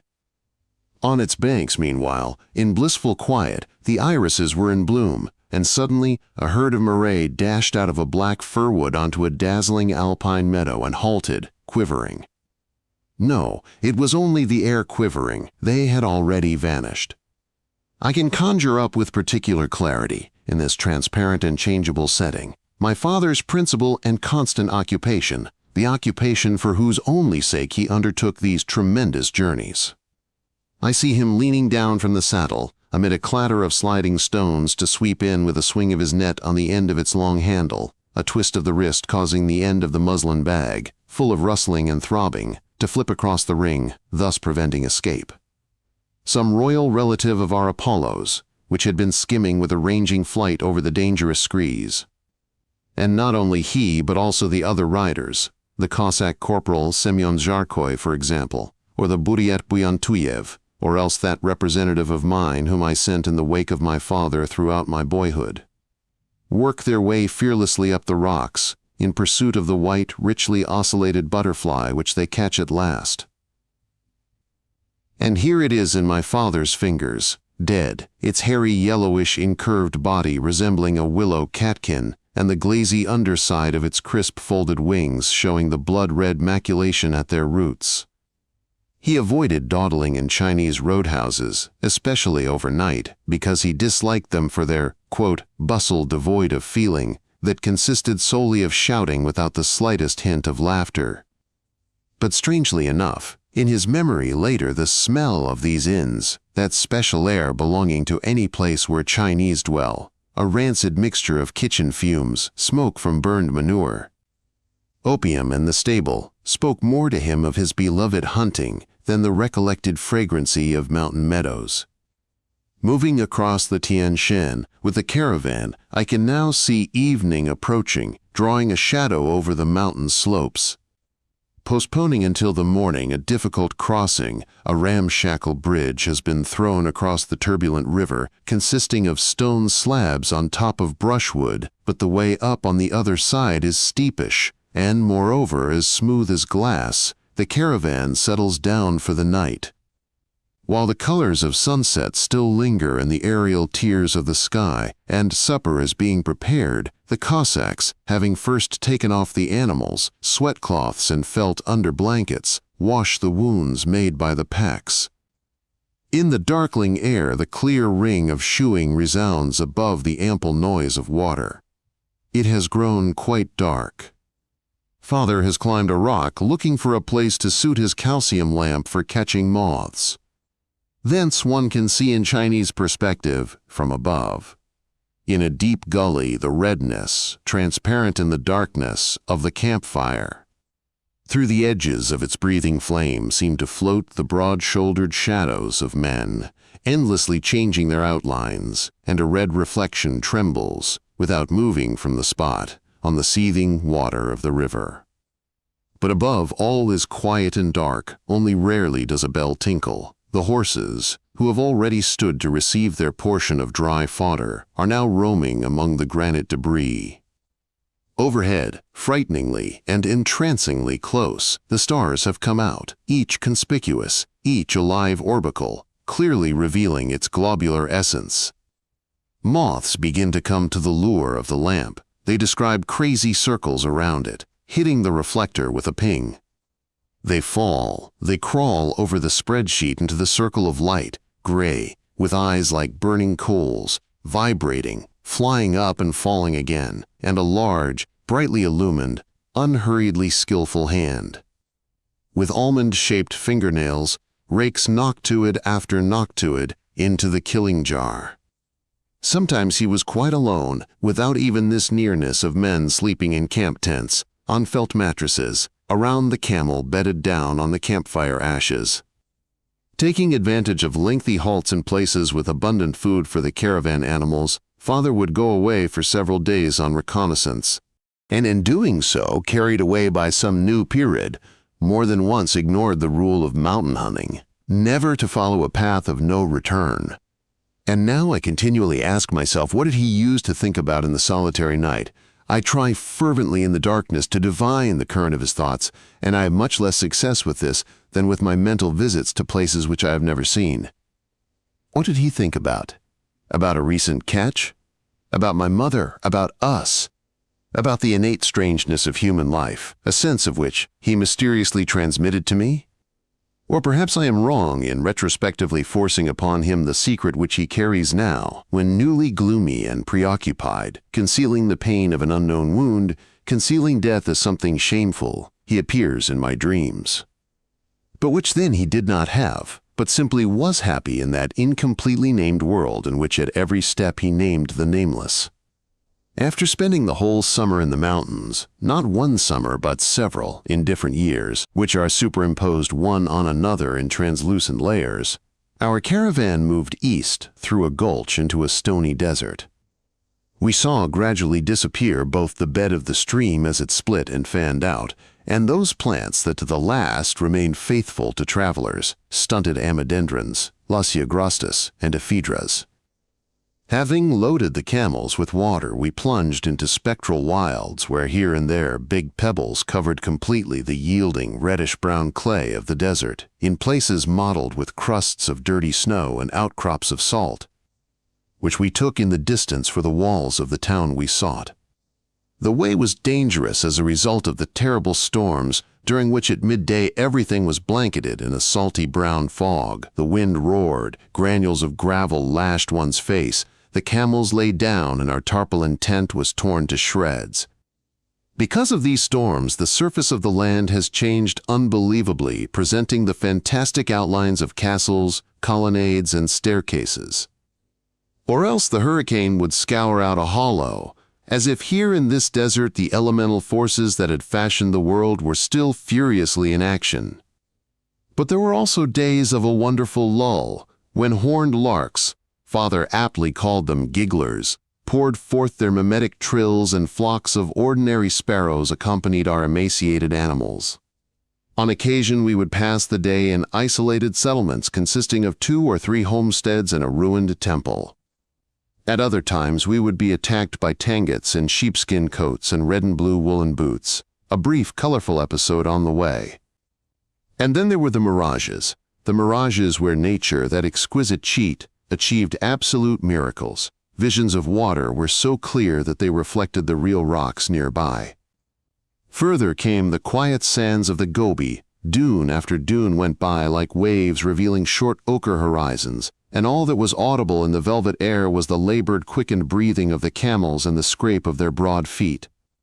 The caravan went onward, now ascending to the crest of a dune, now plunging downward, and by the evening its shadow had attained gigantic proportions. The 5-carat diamond of Venus disappeared in the west, together with the glow of the sunset, which distorted everything in its blanched, orange and violet light. And Father loved to recall how once at such a sunset, in 1893, in the dead heart of the Gobi Desert he had met with, taking them at first for phantoms projected by the prismatic rays, 2 cyclists in Chinese sandals and round felt hats, who turned out to be the Americans Sachtlieben and Allen, riding all across Asia to Peking for fun. Spring awaited us in the mountains of Nanshan. Everything foretold it, the babbling of the water in the brooks, the distant thunder of the rivers, the whistle of the creepers which lived in holes on the slippery wet hillsides, the delightful singing of the local larks. And a mass of noises, whose origins are hard to explain. A phrase from the notes of a friend of my father's, Grigory Efimovich Grumgrizimailo, which is fixed in my mind forever, and full of the amazing music of truth, because written not by an ignorant poet, but by a naturalist of genius. On the southern slopes, we had already met our first interesting butterfly, Potenan subspecies of Butler's Pierid, and in the valley to which we descended by way of a torrent bed, we found real summer.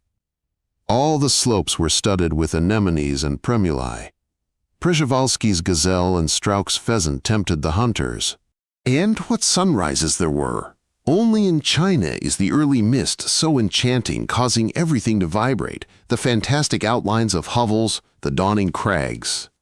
As into an abyss, the river runs into the murk of the prematutinal twilight that still hangs in the gorges, while higher up, along flowing waters, all glimmers and scintillates, and quite a company of blue magpies has already awakened in the willows by the mill. Escorted by 15 Chinese foot soldiers armed with halberds and carrying enormous, absurdly bright banners, we crossed passes through the ridge a number of times. In spite of it being the middle of summer, night frosts were so bad there that in the morning the flowers were filmed with rime and had become so brittle that they snapped underfoot with a surprising gentle tinkle. But 2 hours later, just as soon as the sun began to be warm, the wonderful alpine flora again resplended, again scented the air with resin and honey. Clinging to steep banks, we made our way under the hot blue sky. Grasshoppers shot from under our feet. The dogs ran with their tongues hanging out, seeking refuge from the heat in the short shadows thrown by the horses. The water in the wells smelled of gunpowder. The trees seemed to be a botanist's delirium, a white rowan with alabaster berries or a birch with red bark. Placing one foot on a fragment of rock and leaning slightly on the handle of his net, my father looks down from a high spur, from the glacier boulders of Tenegma, at the lake Kukanor, a huge spread of dark blue water. There, down below on the golden steps, a herd of kiangs rushes past, and the shadow of an eagle flicks across the cliffs. Overhead, there is perfect peace, silence, transparency. And again, I ask myself what Father is thinking about when he is not busy collecting and stands there like that, quite still, appearing as it were on the crest of my recollection, torturing me, enrapturing me to the point of pain, to an insanity of tenderness, envy, and love, tormenting my soul with his inscrutable solitariness. There were the times when going up the Yellow River and its tributaries, on some splendid September morning, in the lily thickets and hollows on the banks, he and I would take Elwes, swallowtail, a black wonder with tails in the shape of hooves. On inclement evenings, before sleeping, he would read Horace, Montaigne, and Pushkin, the 3 books he had brought with him. One winter, when crossing the ice of a river, I noticed in the distance a line of dark objects strung across it, the large horns of 20 wild yaks which had been caught in crossing by the suddenly forming ice. Through its thick crystal, the immobilization of their bodies in a swimming attitude was clearly visible. The beautiful heads lifted above the ice would have seemed alive if the birds had not already pecked out their eyes. And for some reason I recalled the tyrant Shiusin, who used to cut open pregnant women out of curiosity, and who, one cold morning, seeing some porters fording a stream, ordered their legs to be amputated at the shin in order to inspect the condition of the marrow in their bones. In Cheng, during a fire, some wood prepared for the construction of a Catholic mission was burning. I saw an elderly Chinese at a safe distance from the fire, throwing water assiduously, determinedly, and without tiring over the reflection of the flames on the walls of his dwelling. Convinced of the impossibility of proving to him that his house was not burning, we abandoned him to his fruitless occupation. Frequently we had to push our way through, ignoring Chinese intimidation and interdictions. Good marksmanship is the best passport. In Tatsianlu, shaven-headed llamas roamed about the crooked, narrow streets, spreading the rumor that I was catching children in order to brew their eyes into a potion for the belly of my kodak. There on the slopes of a snowy range, which were drowned in the rich, rosy foam of great rhododendrons, we used their branches at night for our campfires. I looked in May for the slate-gray, orange-spotted larvae of the imperatorial Apollo and for its chrysalis, fastened by means of a silk thread to the underside of a stone. That same day, I remember, we glimpsed a white Tibetan bear and discovered a new snake. It fed on mice, and the mouse I extracted from its stomach also turned out to be an undescribed species. From the rhododendrons and from the pines draped in lacy lichen came a heady smell of resin. In my vicinity, some witch doctors with the wary and crafty look of competitors were collecting for their mercenary needs Chinese rhubarb, whose root bears an extraordinary resemblance to a caterpillar, right down to its prolegs and spiracles, while I, in the meantime, found under a stone the caterpillar of an unknown moth, which represented, not in a general way, but with absolute concreteness, a copy of that root. So that it was not quite clear which was impersonating which, or why. Everyone tells lies in Tibet. It was devilishly hard to obtain the exact names of places or directions for the right roads. Involuntarily, I too deceived them. Since they were unable to distinguish a light-haired European from a white-haired one, they took me, a young chap with hair bleached in the sun, for an ancient old man. Everywhere on the masses of granite one could read the mystic formula, a shamanic jumble of words which certain poetic travelers translate prettily as, "Oh, jewel in the lotus, oh." Some kind of officials were sent out to me from Lhasa who conjured me not to do something and threatened to do something to me. I paid little attention to them. However, I remember one idiot, particularly tiresome, in yellow silk under a red umbrella. He was sitting astride a mule whose natural dolefulness was doubled by the presence under its eyes of thick icicles formed from frozen tears. From a great height I saw a dark marshy depression all trembling from the play of innumerable springs which recalled the night sky with stars scattered over it. And that is what it was called, the Starry Steppe. The passes ascended beyond the clouds, marches were tough. We rubbed the pack animals, wounds with a mixture of iodoform and Vaseline. On occasion, having camped in a completely deserted spot, I would suddenly see in the morning that around us during the night, a wide circle of brigands' tents had grown up like black toadstools, which, however, very quickly disappeared. Having explored the uplands of Tibet, Phi headed for Lobnor in order to return from there to Russia. The Tarim, overcome by the desert, exhausted, forms with its last waters an extensive reedy swamp, the present-day Kara-Koshuk-Kul, Przewalski's Lobnor, and Lobnor at the time of the Khans, whatever Richthofen might say. It is fringed with salt marshes, but the water is salt only at the edges, for those rushes would not grow around a salt lake. One spring I was 5 days going round it.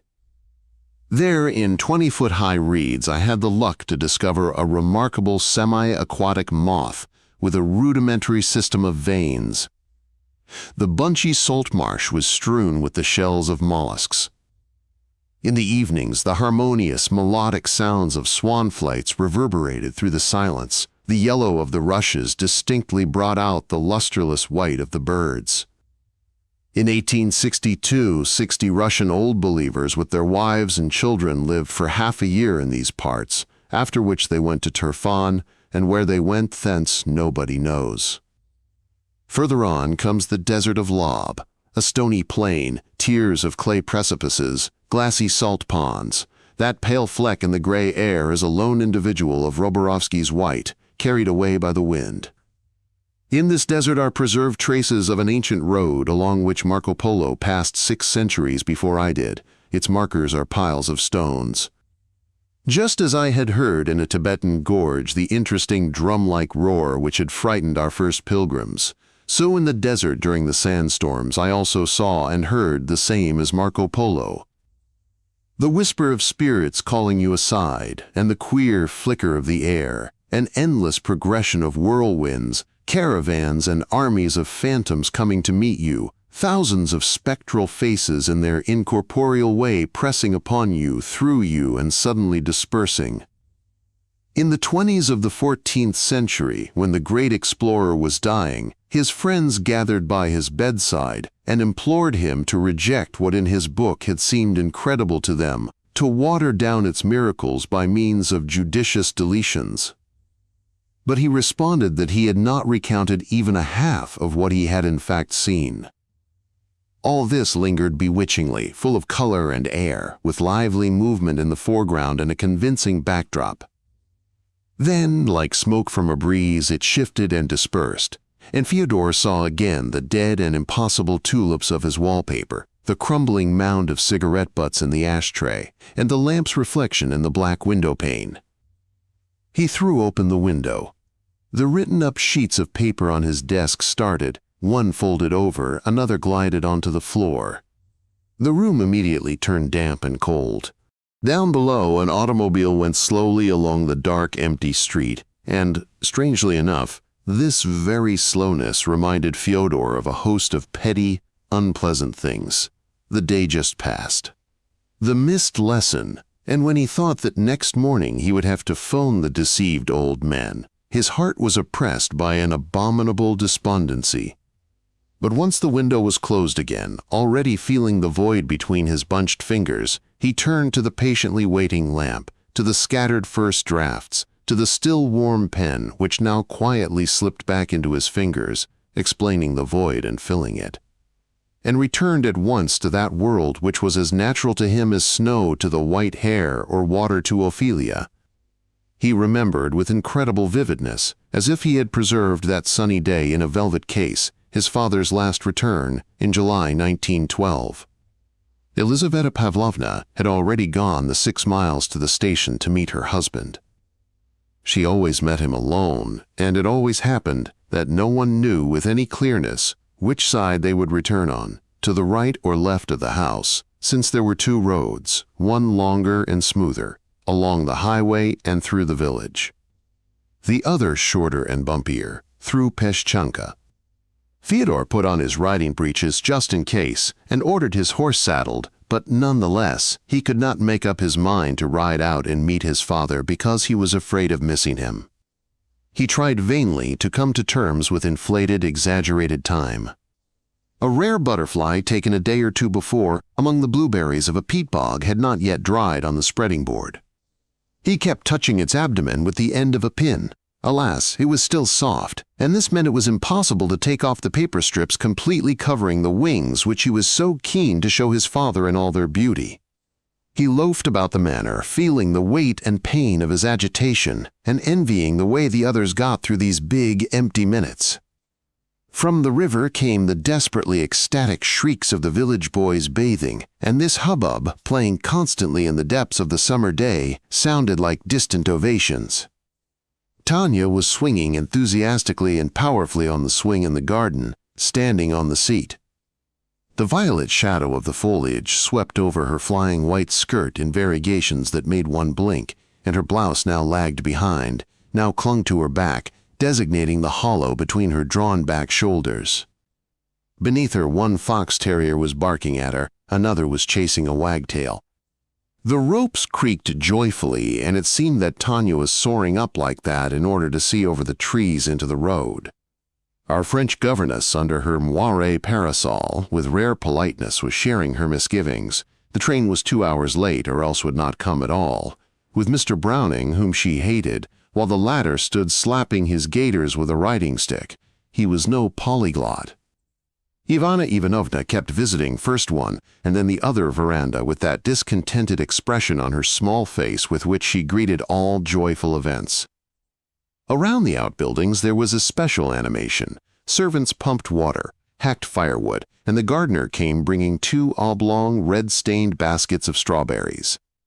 Jaksibe, an elderly Kirghiz, thick-set, fat-faced, with intricate wrinkles around his eyes, who had saved Konstantin Kirillovich's life in '92, he had shot a she-bear that was mauling him, and who now lived in peace, nursing his hernia in their Lashino house, had put on his blue beshmet with half-moon pockets, polished boots, red skull-cap with spangles and silk, tasseled sash, and settled down on a bench near the kitchen porch, where by now he had been sitting for quite a time sunning himself, a silver watch chain gleaming on his chest, in quiet and festive expectation.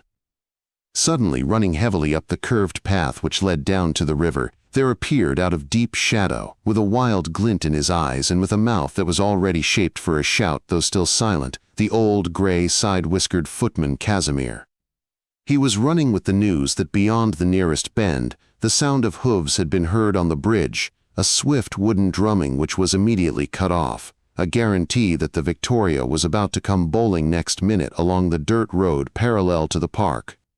Fyodor rushed in that direction, between the tree trunks, over the moss and bilberries, and there, beyond the marginal path, one could see, as they skimmed above the level of the young firs, the driver's head in indigo sleeves, sweeping by with the impetuosity of a vision.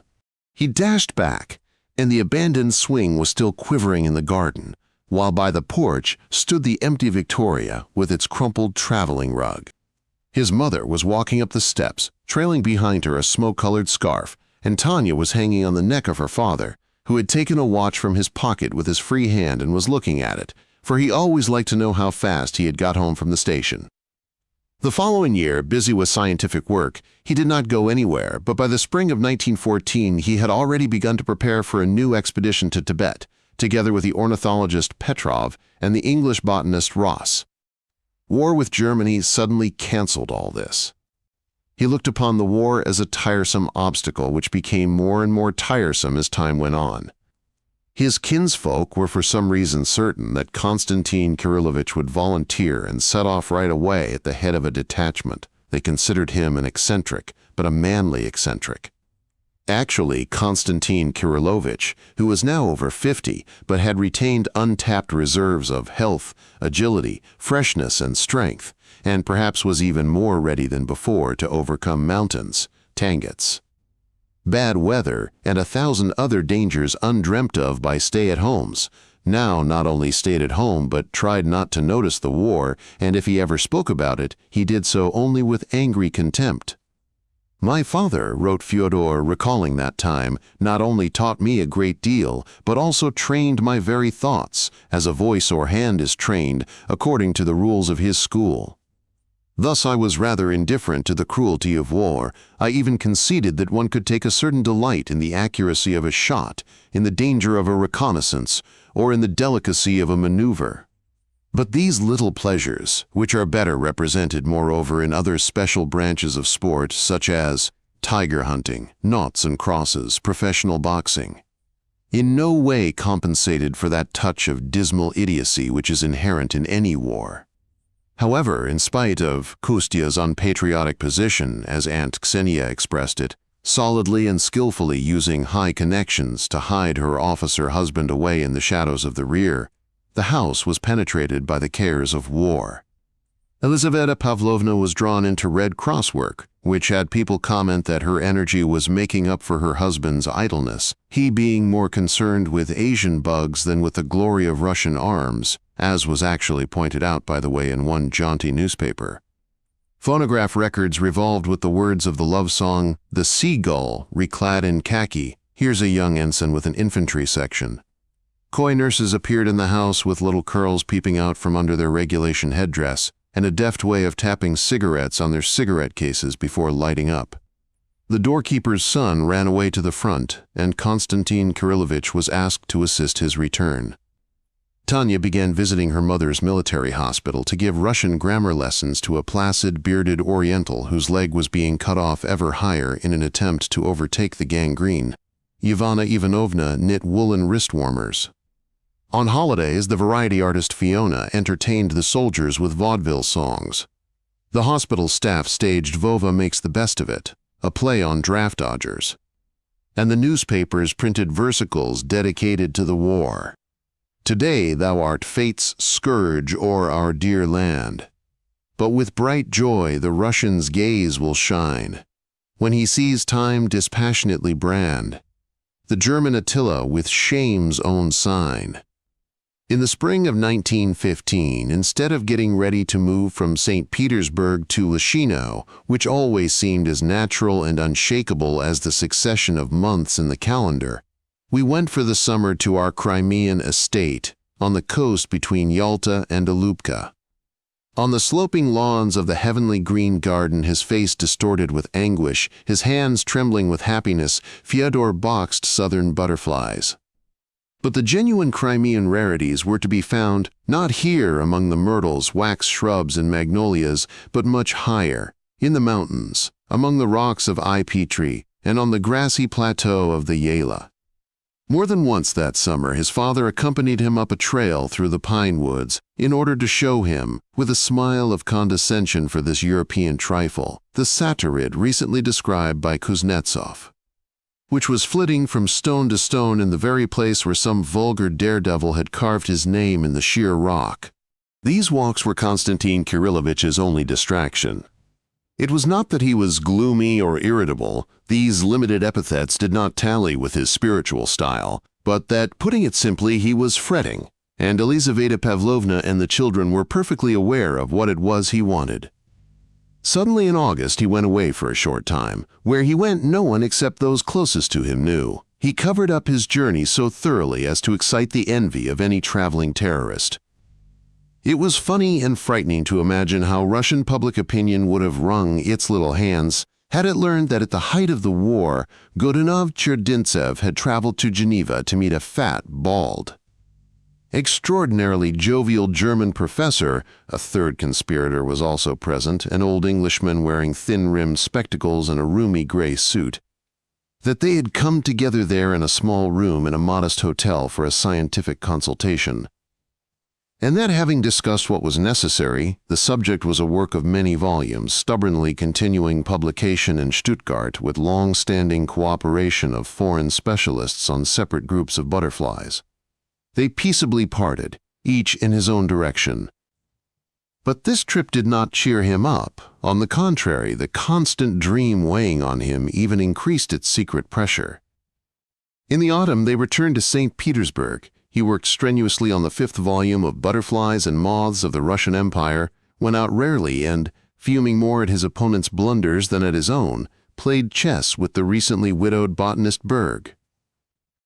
He would look through the daily papers with an ironical smile. He would take Tanya on his knees, then lapse into pensiveness, and his hand on Tanya's round shoulder would grow pensive too. Once in November he was given a telegram at table. He unsealed it, read it to himself, read it again to judge by the second movement of his eyes, laid it aside, took a sip of port wine from a ladle-shaped goblet of gold, and imperturbably continued his conversation with a poor relative of ours, a little old man with freckles all over his skull who came to dinner twice a month and invariably brought Tanya soft, sticky toffees, tianushki.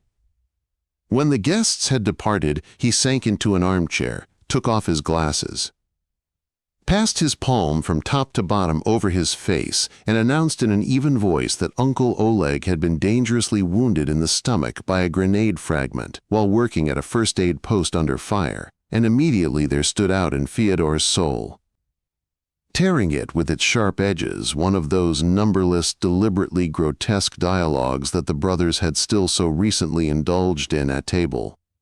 Uncle Oleg, in a bantering tone. "Well, tell me, Kostya, did you ever happen to see on the wee reservation the little bird so was?" Father, curtly. "I'm afraid I did not." Uncle Oleg, warming up. "And Kostya, did you never see Popovsky's horse stung by Popov's fly?" Father, even more curtly. "Never." Uncle Oleg, completely ecstatic. "And have you never had occasion, for example, to observe the diagonal motion of entoptic swarms?" Father, looking him straight in the eye. "I have." That same night he set out for Galicia to get him, brought him back extremely quickly and comfortably, obtained the best of the best doctors. Gershenzon, Yezov, Miller-Milnitsky, and himself attended 2 protracted operations. By Christmas his brother was well. And then something suddenly changed in Konstantin Kirillovich's mood. His eyes came to life and softened. One again heard that musical humming which he used to emit on the move. When he was particularly pleased about something, he went off somewhere. Certain boxes arrived and departed, and in the house. Around all this mysterious gaiety of the masters, one could sense a growing feeling of indefinite, expectant perplexity. And once when Fyodor happened to be passing through the gilt reception hall, bathed in spring sunshine, he suddenly noticed the brass handle of the white door leading into Father's study jiggle but not turn, as if someone was limply fingering it without opening the door. But then it quietly opened, and Mother came out with a vague, meek smile on her tear-stained face, making an odd gesture of helplessness as she went past Fyodor. He knocked on his father's door and entered the study. "What do you want?" asked Konstantin Kirillovich without looking up or stopping writing. "Take me with you," said Fyodor. The fact that at the most alarming time, when Russia's borders were crumbling and her inner flesh was being eaten away, Konstantin Kirillovich suddenly planned to abandon his family for 2 years for the sake of a scientific expedition into a remote country struck most people as a wild caprice, a monstrous frivolity. There was even talk that the government, quote, would not permit purchase of provision, that the madman would get neither traveling companions nor pack animals. But no further away than in Turkestan, the peculiar smell of the epoch was hardly perceptible. Practically, the only reminder of it was a reception organized by some district administrators, to which the guests brought gifts to aid the war. A little later, a rebellion broke out among the Kyrgyz and the Cossacks in connection with a summons to do war work. Just before his departure in June 1916, Godunov Cherdintsev came from town to Lishino to bid his family farewell. Until the very last minute, Fyodor dreamed that his father would take him with him. Once he had said he would do so as soon as his son was 15. "At any other time, I would take you," he said now, as if forgetting that for him, time was always another one. In itself, this last farewell was in no way different from preceding ones. After the orderly succession of embraces worked out by family custom, both parents, donning identical amber goggles with suede blinkers, settled themselves in a red touring car. All around stood the servants. Leaning on his stick, the old watchman remained at a distance by the lightning-split poplar. The driver, a short, fat, round little man in velveteen livery and orange gaiters, with a carroty nape and a topaz on his pudgy hand, straining horribly, jerked again, started the engine. Mother and father began to vibrate in their seats. Got quickly behind the steering wheel, shifted a lever on it, pulled on his gauntlets and turned his head. Konstantin Kirillovich gave him a pensive nod, and the car moved off. The fox terrier choked with barking as it squirmed wildly in Tanya's arms, turning over onto its back and twisting its head over her shoulder. The red back of the car disappeared round the bend, and then, from behind the fir trees, on top of a rising whine there sounded the sharp change of gears, followed by a comfortably receding murmur. All was still, but a few moments later, from the village beyond the river, came again the triumphant roar of the engine, which gradually faded away, forever. Ivanovna, weeping profusely, went for some milk for the cat.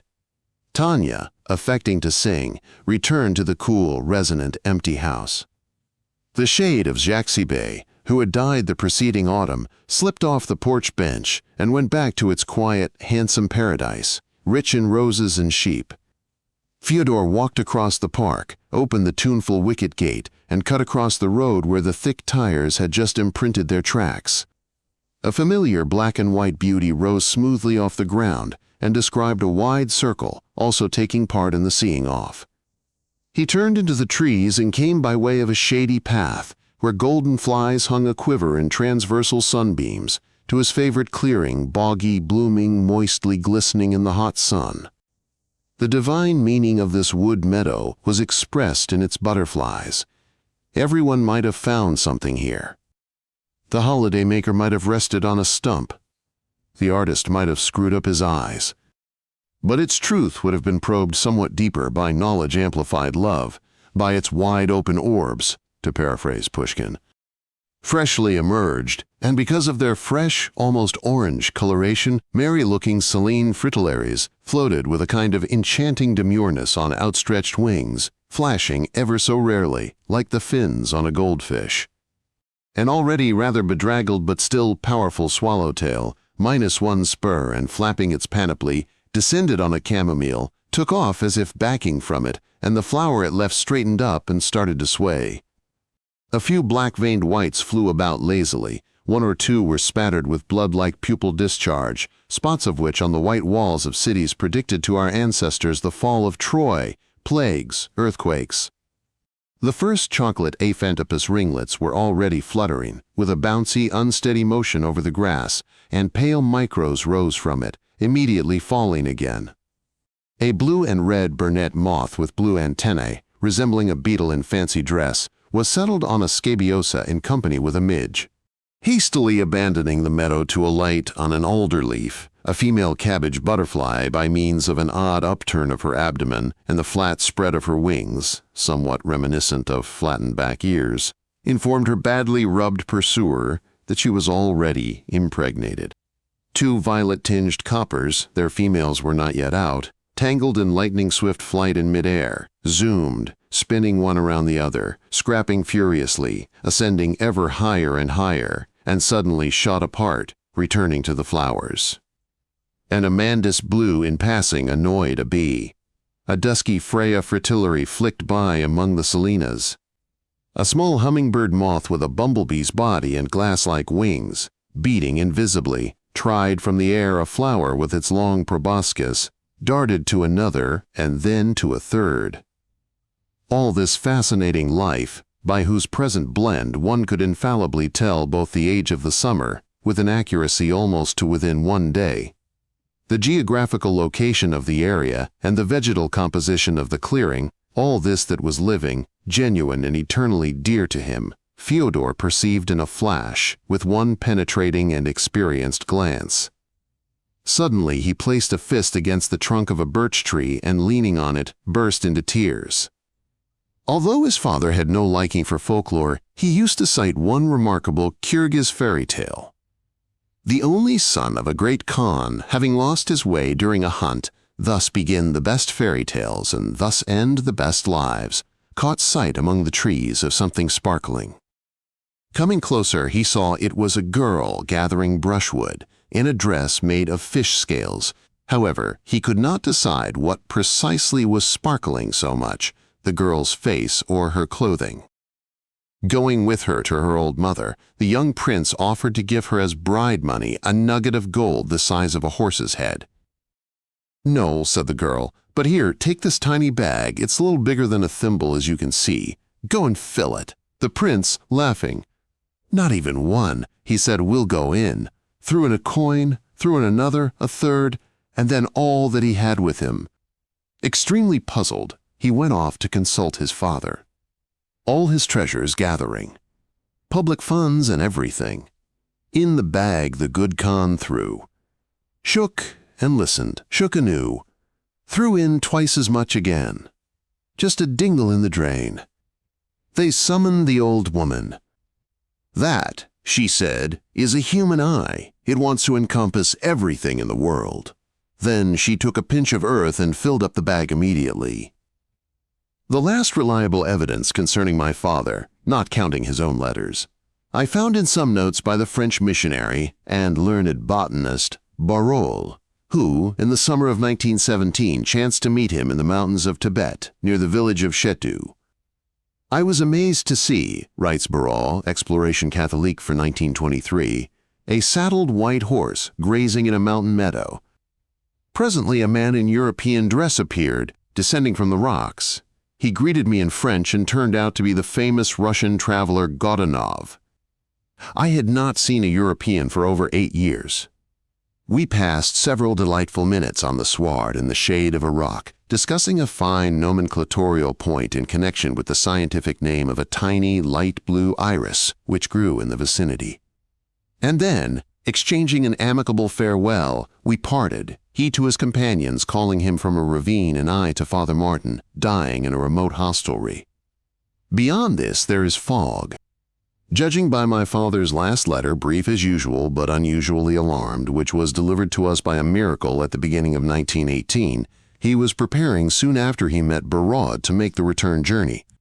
Having heard of the revolution, he asked us in it to move to Finland, where our aunt had a country house, and he wrote that according to his calculations he would be home with the maximum haste by the summer. We waited 2 summers for him, until the winter of 1919. We lived some of the time in Finland and some in St. Petersburg. Our house had long since been plundered, but Father's museum, the heart of the house, as if retaining the invulnerability inherent in sacred objects, survived whole, later coming under the jurisdiction of the Academy of Sciences. And this joy completely compensated for the demise of chairs and tables familiar since childhood. We lived in St. Petersburg in 2 rooms in grandmother's flat. For some reason or other, she was twice taken off for questioning. She caught cold and died. A few days after that, on one of those terrible winter evenings, hungry and hopeless, which played such an ominously close part in the civil disorder, an unknown youth visited me, in pince-nez, unprepossessing and uncommunicative, and asked me to call immediately on his uncle, the geographer Berezovsky. He did not know or did not want to say what for, but suddenly everything somehow crumbled inside me and I began to live mechanically. Nowadays, several years later, I sometimes meet this Misha in the Russian bookshop in Berlin where he works, and every time I see him, although we talk little, I feel a hot shiver run down the whole of my spinal column, and my whole being relives our brief road together. My mother was not there when this Misha came. This name I shall also remember forever, but we met her on our way downstairs. Not knowing my companion, she anxiously asked where I was going. I replied I was going for some hair clippers, of which we had happened to be speaking a few days beforehand. Later I often dreamed about them, those non-existent clippers, which took the most unexpected forms: mountains, landing stages, coffins, hand organs. But I always knew with a dreamer's instinct that it was clippers. "Wait," cried Mother, but we were already downstairs. We walked along the street quickly and silently, he slightly ahead of me. I looked at the masks of the houses, at the humps of the snowdrifts, and I tried to outwit fate by imagining to myself, and thus destroying its possibility in advance, the still uncomprehended, black, fresh grief which I would carry back home. We entered a room which I recall as being completely yellow, and there an old man with a pointed beard, wearing a field jacket and jackboots, informed me without preamble that according to still unverified information, my father was no longer living. Mother was waiting for me below, on the street. During the next 6 months, until Uncle Oleg almost forcibly took us abroad, we tried to find out how and where he had perished, and indeed whether he had perished at all. Apart from the fact that it happened in Siberia is a big place, on the return journey from Central Asia, we found out nothing at all. Can it be that they hid from us the place and circumstances of his mysterious death and have continued to hide them to this day? His biography in the Soviet Encyclopedia ends simply with the words, "He died in 1919. Or did the contradictoriness of the vague evidence truly rule out any explicitness in their answers? Once in Berlin, we learned 1 or 2 supplementary things from various sources and from various people, but these supplements turned out to be nothing but new layers of uncertainty rather than glimpses through it. 2 shaky versions, both more or less of a deductive nature, and telling us nothing, moreover, about the most important point, how exactly did he die, if he died, were entangled in one another and mutually contradictory. According to one of them, news of his death was brought to Semipalatinsk by a Kyrgyz. According to the other, it was brought by a Cossack to Akhbalat. What was my father's route? Was he going from Semireki to Omsk, by way of the Feathergrass Steppe with the guide on a piebald pony? Or from the Pamis to Orenburg through the Turgay region, by way of the sandy steppe with the guide on a camel, he himself on a horse, birch-bark stirruped, from well to well, avoiding villages and railway lines? How did he pass through the storm of the Peasant War? How did he steer clear of the Reds? I cannot make anything out. And then, what kind of shapka-nevadimka, invisible-making cap, could have fitted him? Who would have worn even that at a rakish angle? Did he hide in fishermen's huts, as Kruger supposes, at the post Aralskoye Mor among the stolid Ural's old believers? And if he died, how did he die? "What is your profession?" Pugachev asked the astronomer Lowitz. "Counting the stars," whereupon they hanged him so he could be nearer the stars. Oh, how did he die? From illness? From exposure? From thirst? By the hand of man? And if by somebody's hand, can that hand be still living, taking bread, raising a glass, chasing flies, stirring, pointing, beckoning, lying motionless, shaking other hands. Did he return their fire for a long time? Did he save a last bullet for himself? Was he taken alive? Did they bring him to the parlor car at the railway headquarters of some punitive detachment? I can see its hideous locomotive stoked with dried fish, having suspected him of being a white spy, and not without reason. He knew well the white general, Lavre Kornilov, with whom once in his youth he had traveled over the steppe of despair, and whom in later years he had seen in China. Did they shoot him in the ladies' room of some god-forsaken station, broken looking-glass tattered plush, or did they lead him out into some kitchen garden one dark night and wait for the moon to peep out? How did he wait with them in the dark? With a smile of disdain. And if a whitish moth had hovered among the shadowy burdocks, he would, even at that moment I know, have followed it with that same glance of encouragement with which, on occasion, after evening tea, smoking his pipe in our Lachino garden, he used to greet the pink hawks sampling our lilacs. But sometimes I get the impression that all this is a rubbishy rumor, a tired legend, that it has been created out of those same suspicious granules of approximate knowledge that I use myself when my dreams muddle through regions known to me only by hearsay or out of books. So that the first knowledgeable person who has really seen at the time the places referred to will refuse to recognize them, will make fun of the exoticism of my thoughts, the hills of my sorrow, the precipices of my imagination, and will find in my conjectures just as many topographical errors as he will anachronisms. So much the better. Once the rumor of my father's death is a fiction, must it not then be conceded that his very journey out of Asia is merely attached in the shape of a tale to this fiction, like that kite which in Pushkin's story young Grinyov fashioned out of a map? And that perhaps, if my father even did set out on this return journey, and was not dashed to pieces in an abyss, not held in captivity by Buddhist monks, he chose a completely different road. I have even had occasion to hear surmises, sounding like belated advice, that he could well have proceeded west to Ladakh in order to go south into India, or why could he not have pushed on to China and from there on any ship to any port in the world? Whether it was this way or that, Mother, all material connected with his life is now collected at my place. Out of swarms of drafts, long manuscript extracts from books, indecipherable jottings on miscellaneous sheets of paper, penciled remarks straggling over the margins of other writings of mine. Out of half-crossed-out sentences, unfinished words, and improvidently abbreviated, already forgotten names, hiding from full view among my papers. Out of the fragile staticism of irredeemable information, already destroyed in places by a too swift movement of thought, which in turn dissolved into nothingness. Out of all this I must now make a lucid, orderly book.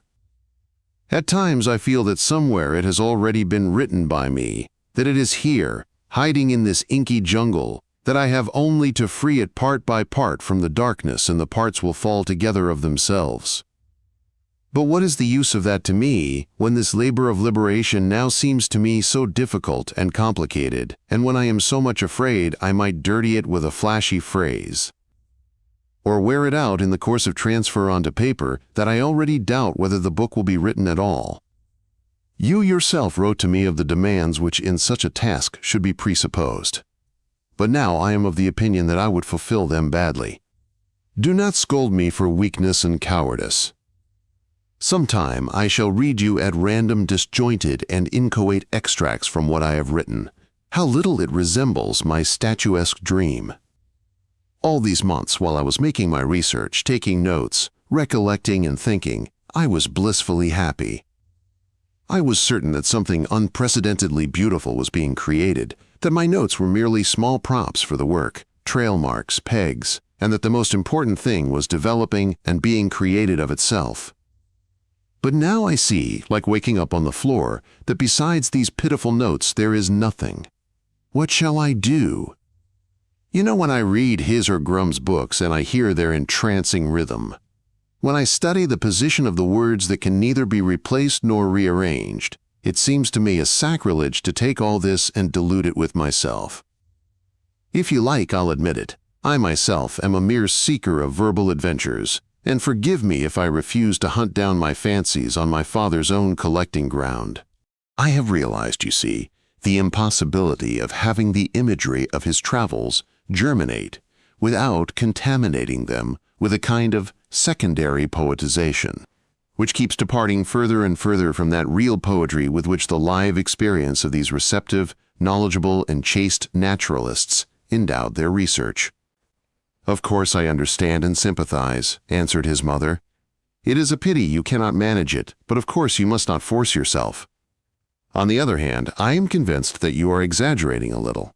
I am convinced that, if you thought less about style, about difficulties, about the poetaster's cliché that with a kiss starts the death of romance, etc., you would produce something very good, very true, and very interesting. Only if you imagine him reading your book and you feel it grates upon him and makes you ashamed, then, of course, give it up, give it up. But I know this cannot be. I know he would tell you, well done. Even more, I am convinced that someday you shall yet write this book." The external stimulus to the cancel of his work was provided for Fyodor by his removal to another lodging. To his landlady's credit, it must be said that she had put up with him for a very long time, for 2 years. But when she was offered the chance of obtaining an ideal roomer in April, an elderly spinster rising at 7:30, working in an office till 6, dining at her sister's and retiring at 10, Frau Stoboy requested Fyodor to find himself another roof within the month. He continually postponed his inquiries, not only out of laziness and an optimistic tendency to endow a stretch of granted time with the rounded shape of eternity, but also because he found it unbearably nasty to invade alien worlds for the purpose of discovering a place for himself. Madame Chernyshevsky, however, promised him her assistance.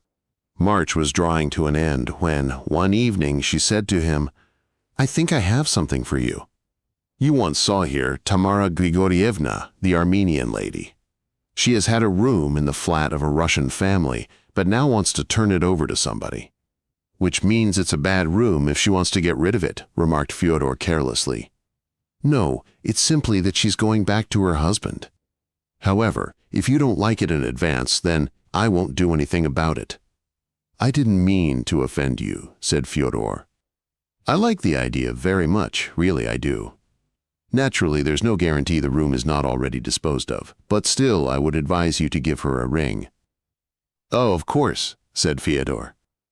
"Since I know you," continued Madame Chernyshevsky, already leafing through a black notebook, "and since I know you'll never ring yourself—" "I'll do it first thing tomorrow," said Fyodor.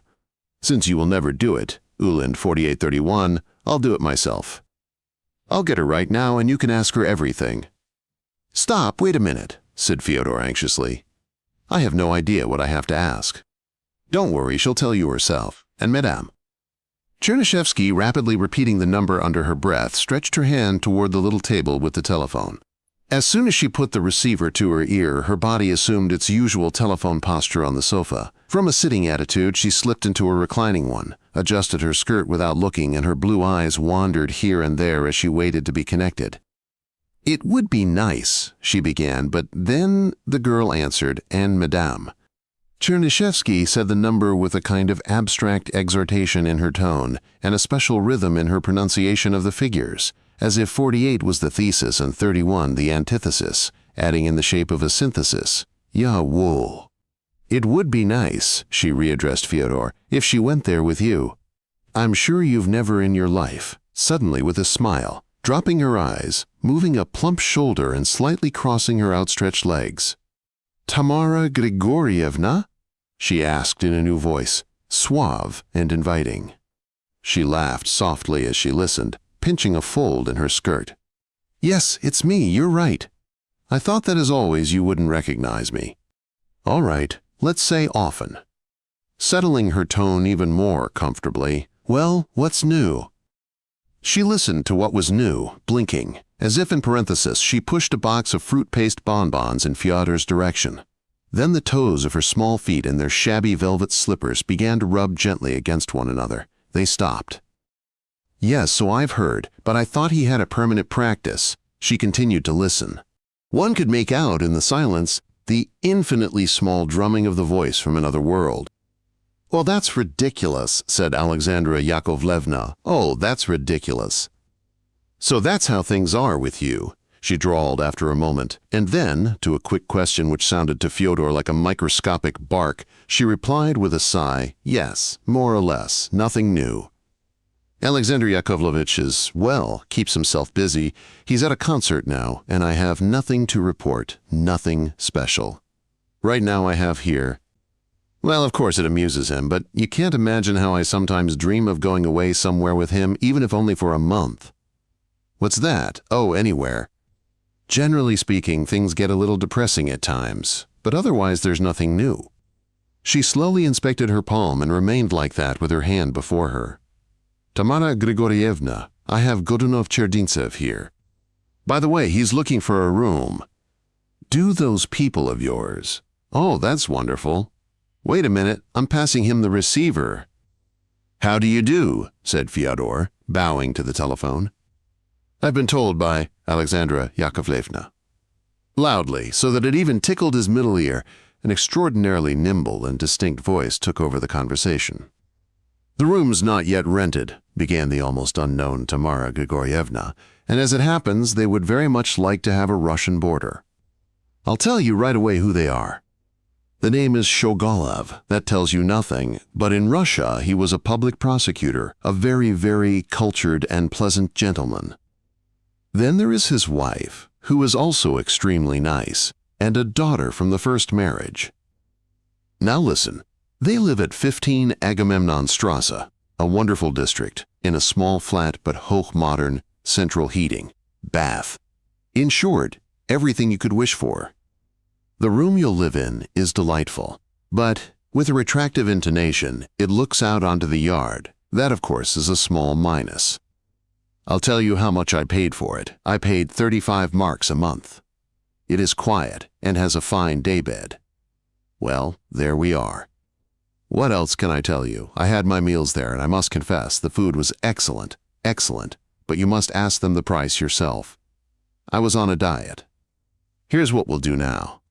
I have to be there in any case tomorrow morning, about 11:30. I'm very punctual, so you come there too. Wait a second, said Fyodor, for whom to rise at 10 was the equivalent of rising at 5 for anyone else. Wait a second. I'm afraid that tomorrow, perhaps it might be better if I, he wanted to say, give you a ring. But madame. Chernyshevsky, who was sitting nearby, made such eyes that with a gulp he instantly corrected himself. Yes, I think on the whole I can, he said without animation. Thank you. I'll come. Well then, in a narrative tone, it's 15, Agamemnonstrasse, 3rd floor, with an elevator. So that's what we'll do. Until tomorrow, then, I shall be very glad to see you. Goodbye, said Fyodor Konstantinovich. Wait, cried Alexandra Yakovlevna, please don't ring off. The next morning, when he arrived at the stipulated address, in an irritable mood. With a woolly brain and with only half of him functioning, as if the other half of him had still not opened on account of the earliness of the hour, it turned out that Tamara Grigorievna not only was not there, but had rung to say she could not come. He was received by Shogolov himself, no one else was at home, who turned out to be a bulky, chubby man, whose outline reminded one of a carp, about 50 years old, with one of those open Russian faces, whose openness is almost indecent. It was a fairly full face of oval cut, with a tiny black tuft just under the lower lip. He had a remarkable hairstyle that was also somehow indecent, thin black hair evenly smoothed down and divided by a parting which was not quite in the middle of the head and yet not quite to one side either. Big ears, simple male eyes, a thick yellowish nose and a moist smile completed the general pleasant impression. Godunov-Cherdintsev, he repeated. Of course, an extremely well-known name. I once knew, let me see, isn't your father Oleg Kirillovich? Aha, uncle. Where's he living now? In Philadelphia? That's quite a way. Just look where we emigres get to. Amazing. And are you in touch with him? I see. I see. Well, never put off to tomorrow what you have already done. Ha ha! Come, I'll show you your quarters. To the right of the hallway there was a short passage immediately turning right again at a right angle to become another embryo corridor that terminated in the half-open door of the kitchen. The left wall had 2 doors, the first of which, with an energetic intake of breath, Shogulev threw back. Turning its head, there froze before us a small oblong room with ochred walls, a table by the window, a couch along one wall, and a wardrobe by the other. To Fyodor it seemed repellent, hostile, completely unhandy in regard to his life, as if positioned several fateful degrees out of true, with a dusty sunbeam representing the dotted line that marks the bias of a geometric figure when it is revolved. In relation to that imaginary rectangle within whose limits he might be able to sleep, read, and think. But even if by a miracle he had been able to adjust his life to fit the angle of this deviant box, nevertheless its furniture, color, view onto the asphalt yard, everything about it was unendurable, and he decided at once that he would not take it. "Well, here it is," said Shogulev jauntily, "and here's the bathroom next door. It needs a little cleaning up in here. Now, if you don't mind." He bumped violently into Fyodor in turning around in the narrow corridor, and uttering an apologetic "Och!" grasped him by the shoulder. They returned to the entrance hall. "Here is my daughter's room, here is ours," he said, pointing to 2 doors on the left and right. "And here's the dining room," and opening a door in the depths, he held it in that position for several seconds, as if taking a time exposure. Fyodor passed his eyes over the table, a bowl of nuts, a sideboard. By the far window, near a small bamboo table, stood a high-backed armchair.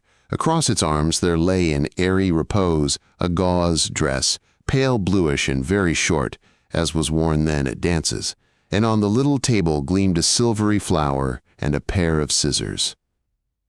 "That's all," said Shogulev, carefully closing the door. "You see, cozy, homely. Everything we have is small, but we do have everything. If you wish to have your grub with us, you're very welcome. We'll talk to my missus about that. Between you and me, she's not a bad cook. Since you're Mrs. Abramov's friend, we'll charge you the same as her. We won't ill-treat you. You'll live snug as a thug in the jug." And Shogulev laughed fruitily. "Yes, I think the room will suit me," said Fyodor, trying not to look at him. "In fact, I would like to move in on Wednesday." "Please yourself," said Shogulev. Have you ever happened, reader, to feel that subtle sorrow of parting with an unloved abode?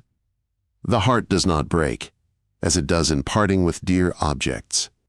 The humid gaze does not wander around holding back a tear, as if it wished to carry away in it a trembling reflection of the abandoned spot. But in the best corner of our hearts we feel pity for the things which we did not bring to life with our breath, which we hardly noticed and are now leaving forever. This already dead inventory will not be resurrected later in one's memory. The bed will not follow us, shouldering its own self. The reflection in the dresser will not rise from its coffin. Only the view from the window will abide for a while, like the faded photograph fitted into a cemetery cross of a trim-haired, steady-eyed gentleman in a starched collar. I would like to wish you goodbye, but you would not even hear my greeting. Nevertheless, goodbye. I lived here exactly 2 years, thought here about many things. The shadows of my caravan passed over this wallpaper, lilies grew out of the cigarette ash on the carpet, but now the journey is over. The torrents of books have gone back to the ocean of the library. I do not know if I shall ever read the drafts and extracts rammed under the linen in my suitcase, but I do know that I will never look in here again. Fyodor sat on his suitcase and locked it, went around the room, gave a final check to the drawers and found nothing. Corpses do not steal. A fly climbed up the window pane, impatiently slipped, half fell and half flew downwards, as if shaking something, and started to crawl again. The house opposite, which he had found in scaffolding the April before last, was evidently in need of repairs again now. Prepared boards were stacked by the sidewalk. He carried his things out, went to say goodbye to the landlady, for the first and last time shaking her hand, which turned out to be dry, strong, and cold, gave her back the keys and left. The distance from the old residence to the new was about the same as, somewhere in Russia, that from Pushkin Avenue to Gogol Street.